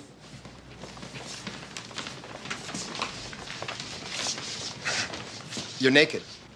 I'm not naked, Matt. I have on one of your shirts. Matt, what happened to Dad? You know who you are. You told me we were beyond all the parental BS, that we're friends. My neighbor said she heard some weird sounds coming from this place. They weren't weird. They were natural. I'm sorry, but it was wonderful. Thor and I are really in love. Thor? Who's Thor? Matt, this is Thor. Thor Matt. Oh, you're Matt. Hey, Kirby tells me that you're a police detective. That is so conceptual, man. Hey, I'm Thor. Thor's an artist. What the hell's going on here? When you gave me the keys, you said that I could crash here anytime. This is crashing. Matt, I told Thor that you were cool, so don't go and pull a mom on me, okay? Oh, it's Mom, not Victoria. Oof, what a piece of work she is. Watch it, pal. But don't get mad. She treated him horrible. She doesn't understand our relationship. Look, Thor. How about covering up the old lightning bolt, huh? You better be on the pill. Relax. I passed safe sex. Anyway, we just needed a place to go. How come you only call me when you need something? Because you told me to call you if I need anything. But why don't you call other times? Sorry, I've just been busy. But look, I gotta get back to work. Well, it was good seeing you, Matt. Oh, wait. Can I borrow $20 for cab fare? Cab fare? What's wrong with the buses? Well, there is no crosstown bus, and Mom took away my wheels because of me and Thor, and you're just so busy, I'd never even think to ask to use the Corallo. Corallo? Whoa. What do you have to go crosstown for? Well, I have a real important meeting for college. I thought we were gonna talk about that. Well, Mom has all the details, and she wants you to call her. I'm tapped. Well, look, don't worry about it. I can just hitch a ride or something. Take the Corallo. But you drive and just there and back, huh? Okay, great. Thanks, I promise. You are the best, Matt. Thanks! With your employee discount, it's 20% off. What do you think? It'll drive him crazy. If I don't get to drive him crazy soon, I'm gonna go crazy.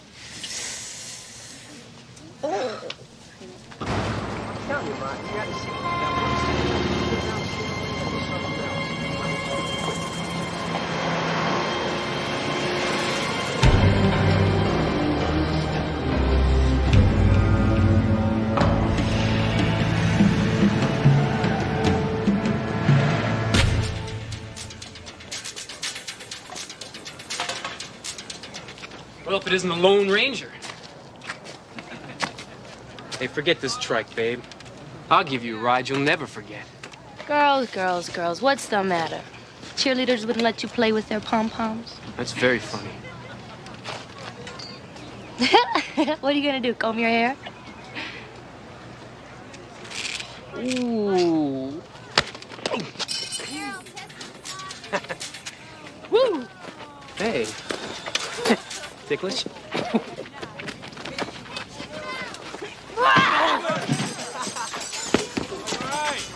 Whoa, leave her alone. Hey, mind your own business, Slab.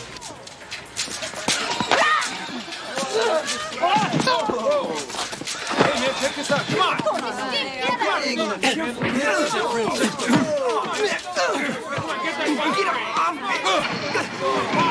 on.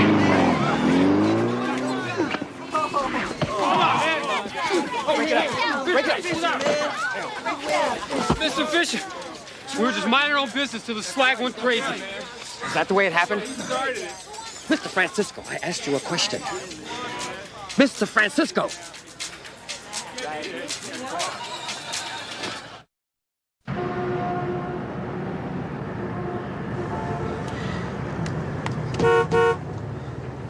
Matt? I've been on hold for 10 minutes. Your timing, as usual, is lousy. So sue me. Again. Oh, how about a truce? Okay, Matthew, I've got a conference starting in 1 minute. What is it? We need to talk about Kirby's college. Ah, she landed at your place. I should have known. You know, Matt, I have a problem with that. What, a problem with me spending time with my daughter? No, with you allowing her to use the Sykes Motel as her love nest. Look, she's going through an adolescent rebellion, and she knows damn well that type of behavior is not permitted under my roof, and it completely undercuts me as a parent when you allow it to go on under yours, especially with Thor. Oh, lighten up. He's not such a bad guy. Why can't you just be honest and admit you dislike him? Look, I did not call to talk about Thor. Kirby mentioned college, and... Listen, right, my conference is beginning. I have some admission papers for you to sign, and it's gonna have to be tonight. Apricot 8 sharp. What if I have a date? Whatever's more important. Look, I'm on duty. Duty before daughter, same old Matthew. Don't be late. Vic...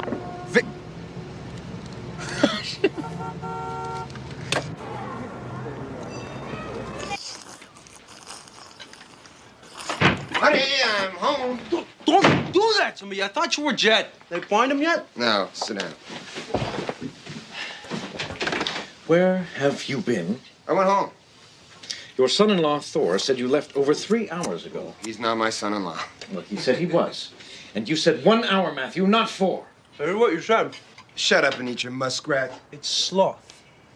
Look, it was gridlock out there. Besides, who died and made you den mother? Sykes, you've got a bad attitude. You're excused. I don't get you, Sykes. Does taking away the only thing that pacifies me make you feel good? I mean, first you take away my Wanda, and now you take away my food. I'd be better off with Ernie Jet than I am with you. That can be arranged. Damn it, Matthew! Just leave him alone. Go wash your face off.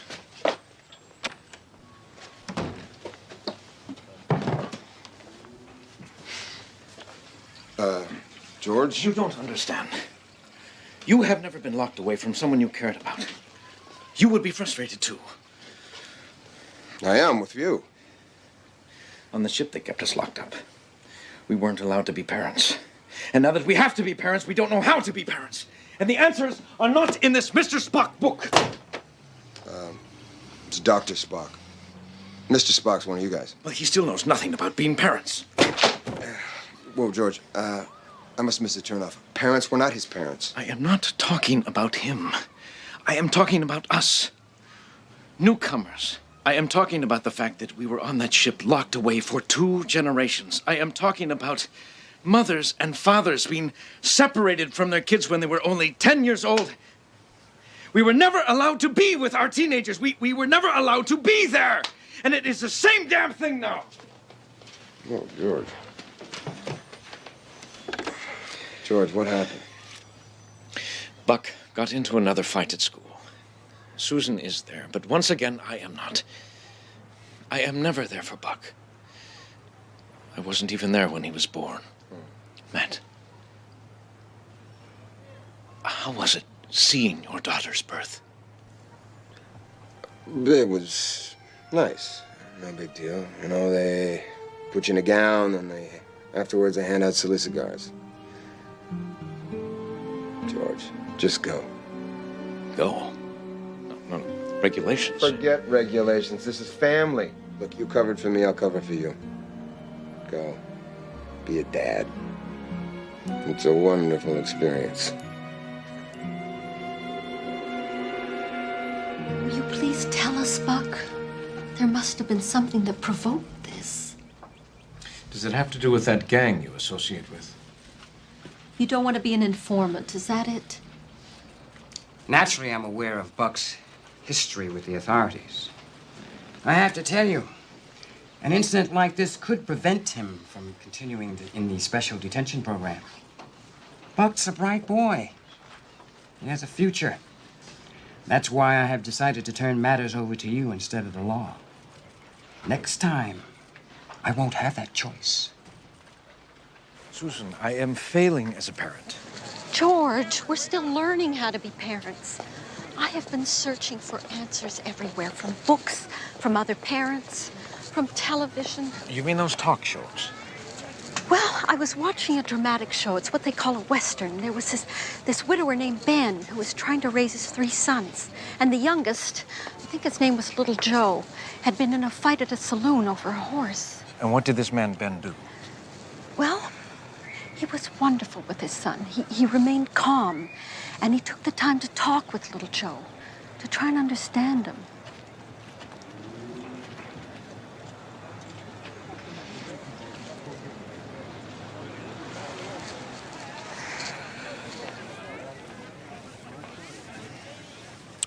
Buck, can we talk? I am going to remain calm and try to understand.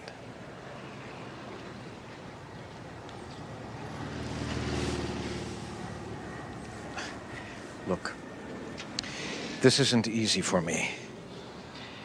I am worried about your future. And I don't think that fighting with humans is the way to grow up on this planet. You don't even know what it's like to grow up on this planet. I know that violence and hatred is wrong, and I think your friends are pushing you in that direction. They're the only ones who accept me. Take me for what I am. A hoodlum? A follower? What do you care? I'm your father. Father? You're just somebody who shows up for dinner once in a while.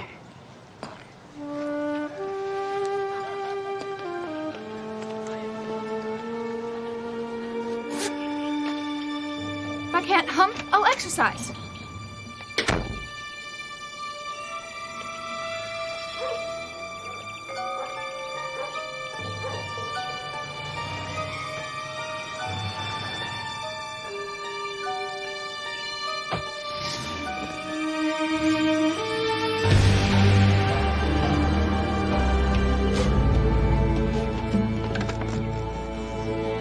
Let me go!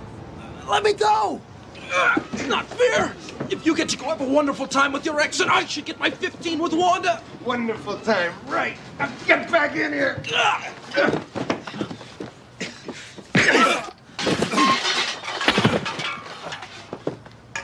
You horny bastard. I'm sorry, Sykes. I've never hit anybody before in my life. I have.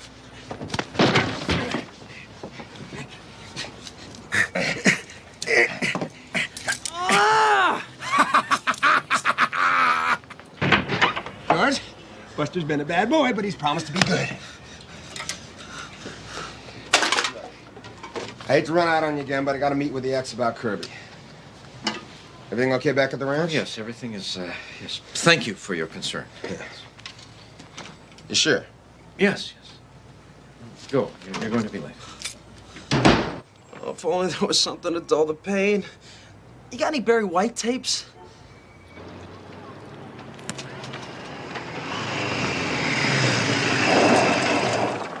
You crazy tart! You know you could have killed me. I missed you by 6 inches. Do you want to ride? What? You're afraid to be downwind from a turret? Huh? I know we stink. We do. We all stink. I stink. At least we don't play connect the dots on our heads. Could you give me a break here? I've been waiting for you all day. And I know you're ticked off at me for booking on you, but look, I get busted one more time in school, and my dad's gonna kill me. What do those turds want? The ones that were knocking you around? Something they'll never get. Looks like they nailed you pretty good. No. Those preps didn't do that. See, when I don't crack books at school, my old man cracks my face at home. Nah, that's not a big deal. My name is Sal. Sal? It was short for Sally, but Sally didn't really fit, you know? You're Buck, like the stops here, right? So what are you doing? I don't know. What are you doing? I'm just picking stuff out around in my head, you know. Me too. You know what? There's no better place to pick than on the back of a bike. Come on, at least I owe you a ride home. Oh? Yeah, for that spaceman in the shining armor thing you did today. I've never ridden before. And I've never given a ride. It'll either be a blast, or you'll have to scrape us up off the pavement. Come on, what do you think? Anybody drinks bat blood's gotta have little guts.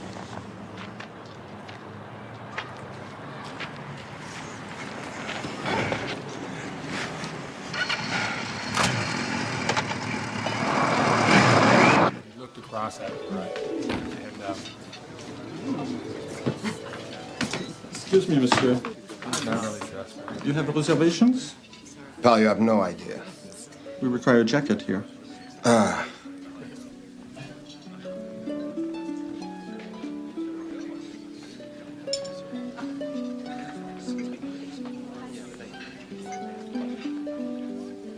You know, Matt, if you had styled your hair and wardrobe like I told you to 5 years ago, you might just be somewhere. Instead, I'm here. Sorry. Let's just try to get through this without a battle. We're here to talk about Kirby's education.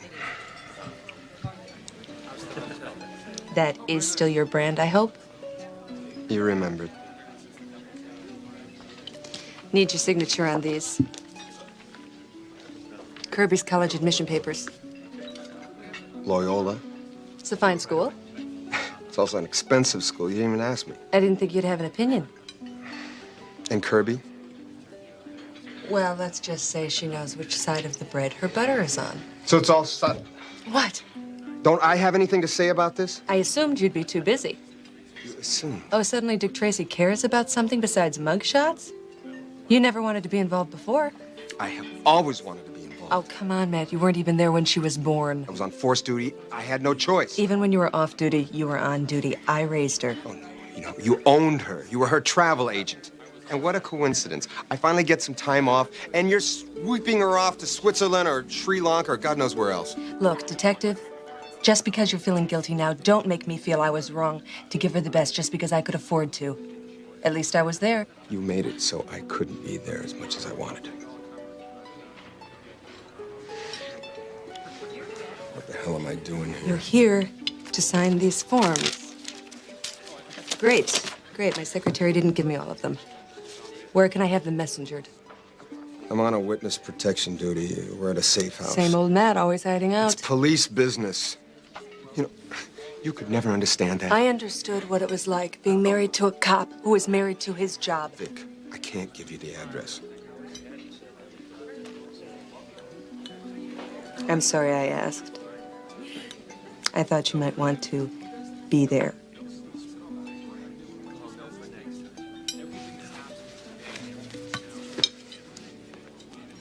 Matt, what are you doing? This zeroes out my account. It's not a hell of an education, but it's a start. I have already given Kirby the tuition money, but I will tell her you contributed. You do that.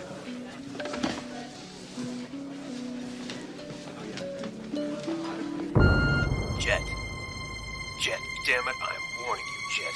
If the slag does not die, you die. Jet, where are you?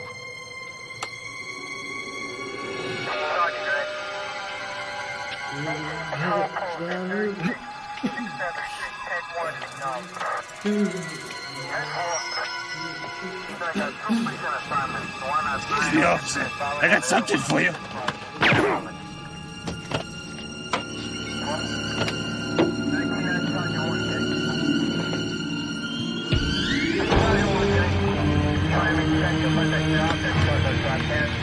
Come on, tell me where Buster is.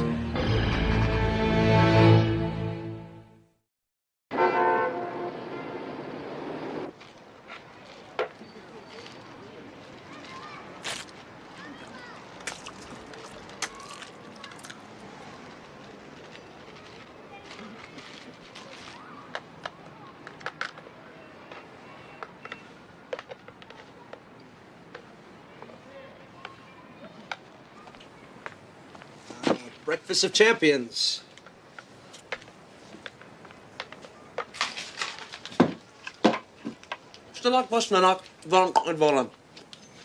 I've been watching you.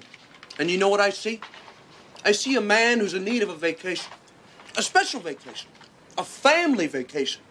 Have you seen the commercial? Yeah. Imagine you and your loved ones bonding as one under the stars in front of the campfire. Feasting your eyes on the choicest rat-fed anaconda your taste buds have ever said, how do you do to? 5 magic words. Armando's Little Bit Tainted. Sounds expensive. That's the beauty of it. Me and Armando keep it these. No, Buster, no, no. No. No 15 with Wanda. All right, damn it. I know you use my razor spud brain, but I don't get it. You don't have any hair on your face, on your head, on your legs. What the hell do you shave? Oh, wait. I don't even want to know. The hell is this? I am trying to create a little order to organize at least one aspect of my life. Do you bother to ask me if I like order? No. Where's my canned castle? Where's my pizza? That cheese was hard. I threw it out. You threw it out without asking me? Why am I suddenly excluded from every major decision in life? It's just a pizza. It is not just a pizza. I only did what I thought was right. You always do what you thought was right. I thought we were supposed to have a partnership here. If you go around throwing out my cold pizza, I don't know what we have.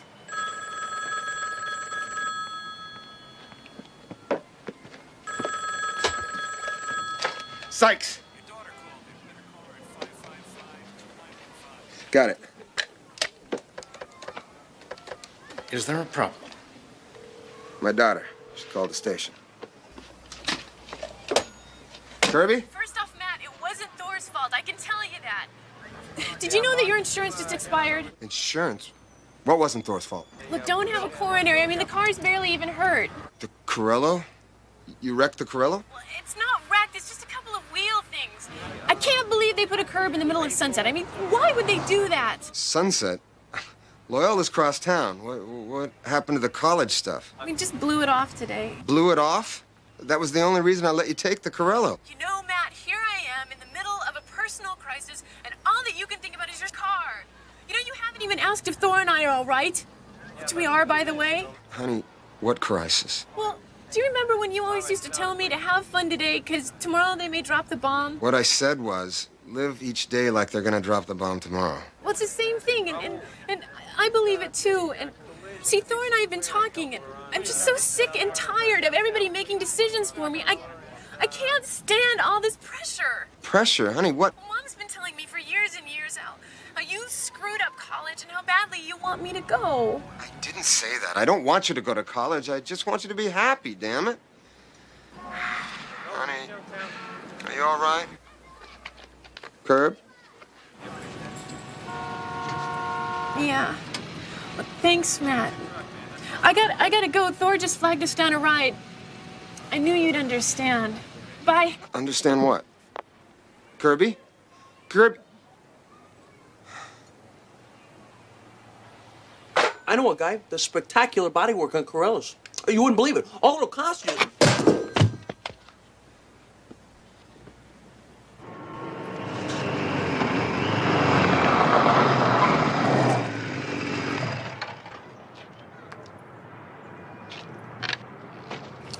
Wait a minute, not so fast, B. You had your free ride yesterday. This time you drive. I don't think I should. It's like a horse. It's easy. You say giddy up, it goes. Come on. Finixa, easy partner. Miria.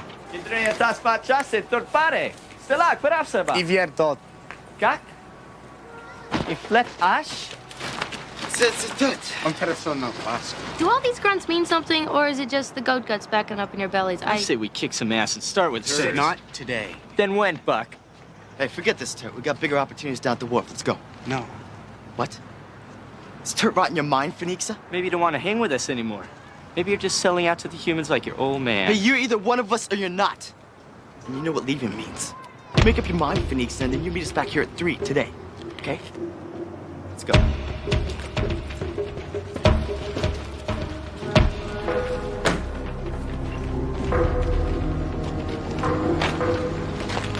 Is that the only way out to face them all? Oh, don't be a fool. They will kill you. Wait. Buck didn't show up for school again today.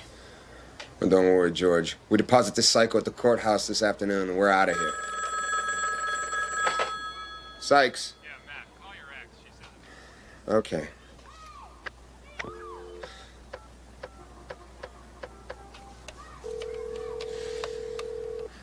Hello. Vic, it's Matt. Matthew, you really fixed things this time. What are you talking about? I'm talking about Kirby flushing her college education down the drain because you told her you didn't want her to go. I didn't tell her I didn't want her to go to college. All right, well, I said that, but I didn't mean it like that. I just told her I wanted her to be happy. Well, congratulations. She bought every word, and now she's taken her tuition money and she's buying some kind of trailer, which she and Thor are getting ready to drive off in as we speak.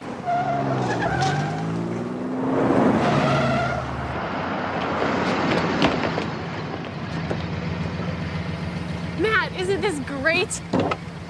To be honest, for a change, no, I think it stinks. Now get out. What? I think everything you've done for the past couple days stinks. Out! You've been talking to her, haven't you?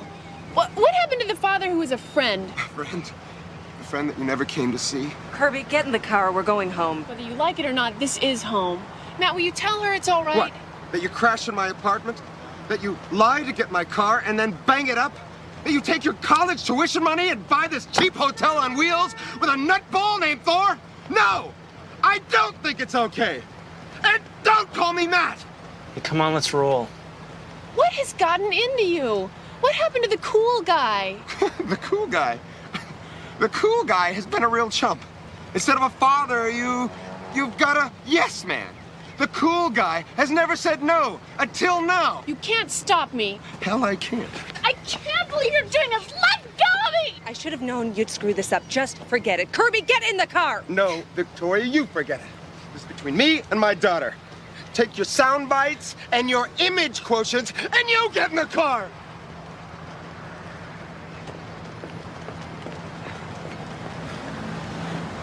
Your mother always did bring out the best in me. Look, I'm sorry. This is the kind of crap I swore I'd never do to my kid.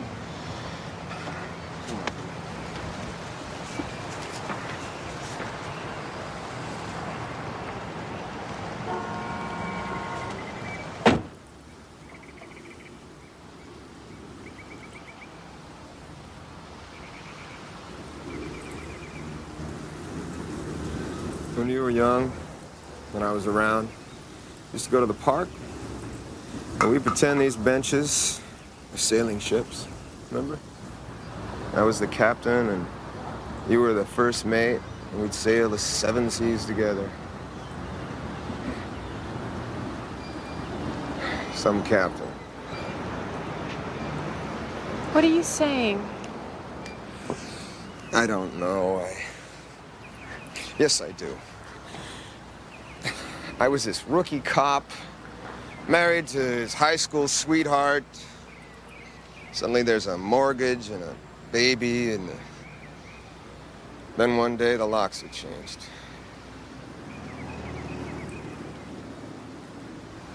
And I never saw it coming. Yeah, I wish I'd been more... If only I'd...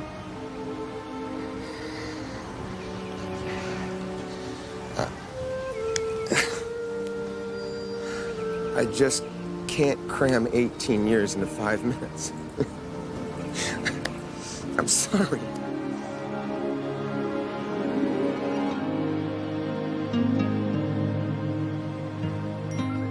We have time.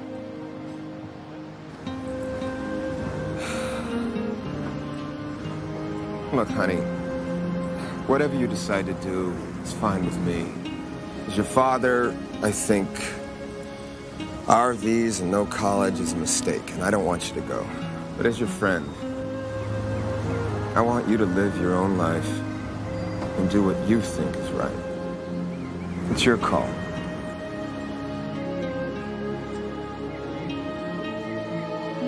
I love you, Dad.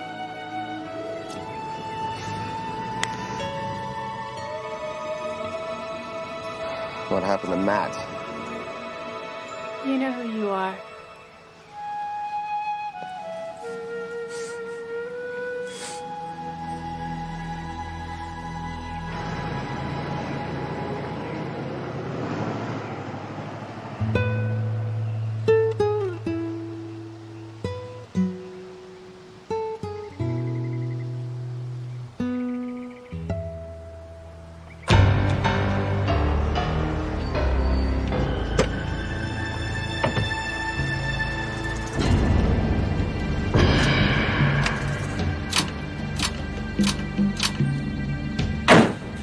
Showtime, pal.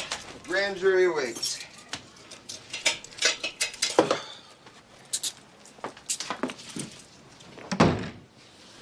You know, Matthew, it's been a grueling 3 weeks, and we have said a lot of things to each other. Oh, George, look, it's okay. No. I want to apologize for my behavior. Look, George, you put sardines in a can, you set them in the sun, they're gonna explode. No, it is not this place, and it is not you. It's the pressures of parenthood. I just don't think I am handling it very well. Hey, George, being a parent is on-the-job training. You know, all we can do is, I don't know, give them love, consistency, hope they don't become axe murderers. I do think you did the wise thing in allowing Kirby to make her own decision. She will learn from that, even though it must have been very painful for you. Yeah. Come on, let's move it in there, pal. If there is one thing that I have learned, it's the importance of communication. Not just between parent and child, but between friends. And I want to thank you for talking with me. And I want you to know that I will always be there for you. I'll let you know. 30 seconds, buddy. You don't trust me? Then come on in. Clock's ticking. Strange. She always fed the pigeons inside the coop. Matt, it's Jim!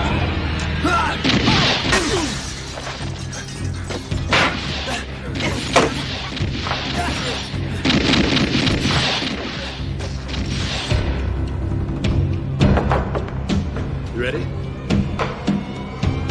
1, 2.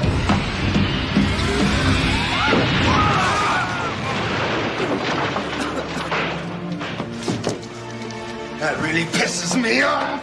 Matt! I need backup. You're not just gonna leave me here, are you? I'll be right back. To cover Matt. You all right? You left Buster alone? Believe me, he is not going anywhere.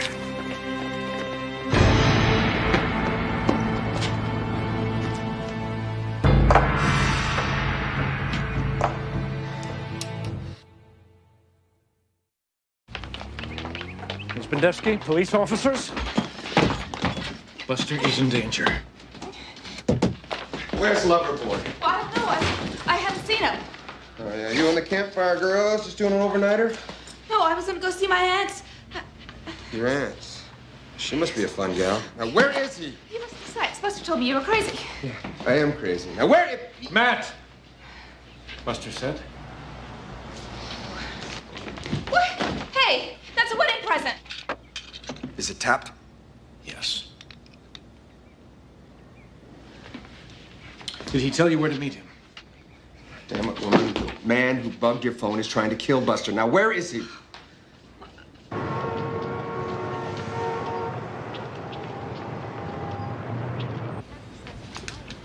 White's nice. Maybe another style. Style, maybe?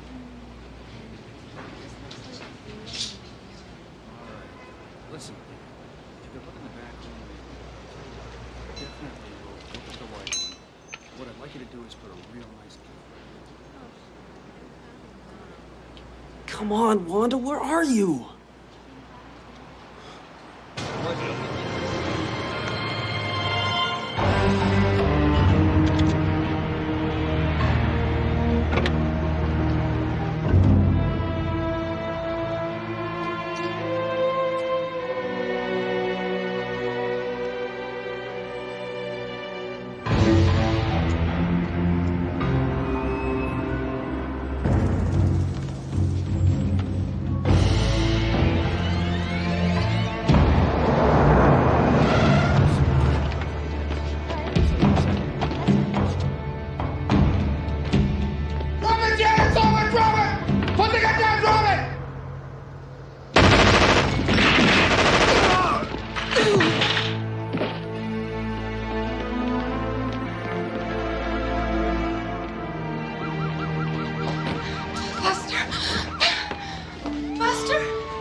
Wanda, it's okay now. It's all over. Holster it. Get on the horn. Find out where Grazer wants his package delivered. George, go see your family. I'll write the report. I remember how. Now, go on. Get out of here. Matt, I don't know how to thank you. Are you sure? I'm sure. Now, go on before I change my mind, huh?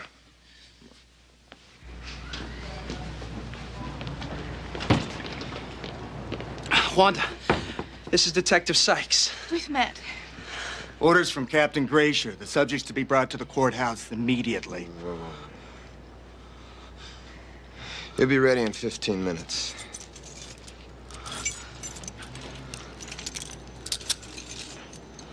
Well, what are you waiting for? There's a room in back, isn't there? Sykes. Thanks. Yeah. Get out of here. You know, for a psycho, you're not such a bad guy. Come on, Wanda, let's go.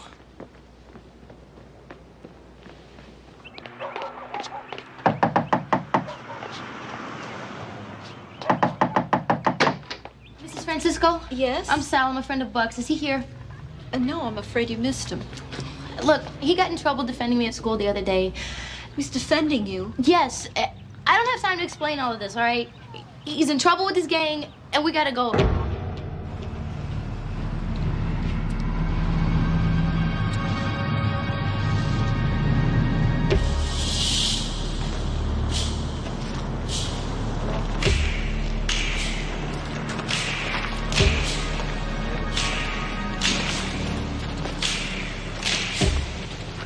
Mbata suras, mbata nes. Ahmed Turas. Mimi Turan.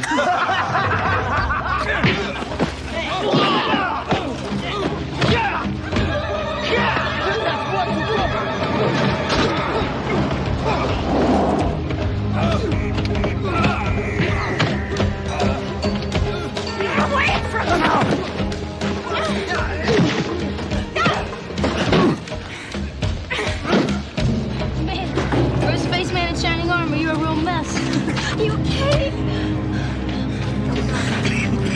I got your message. I couldn't get here any sooner. Can you get up?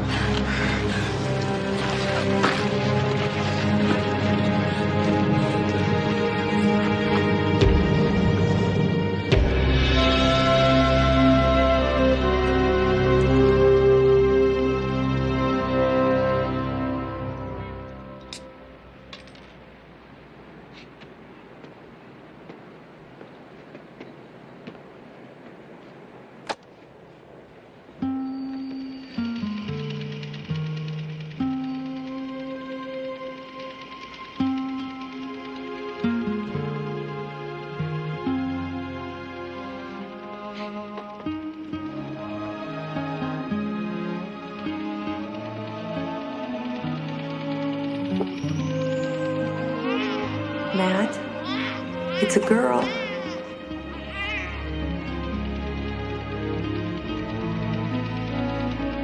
Daddy, let's go play ships in the park. Mommy, why does Daddy have to leave? I love you, Dad. We have time.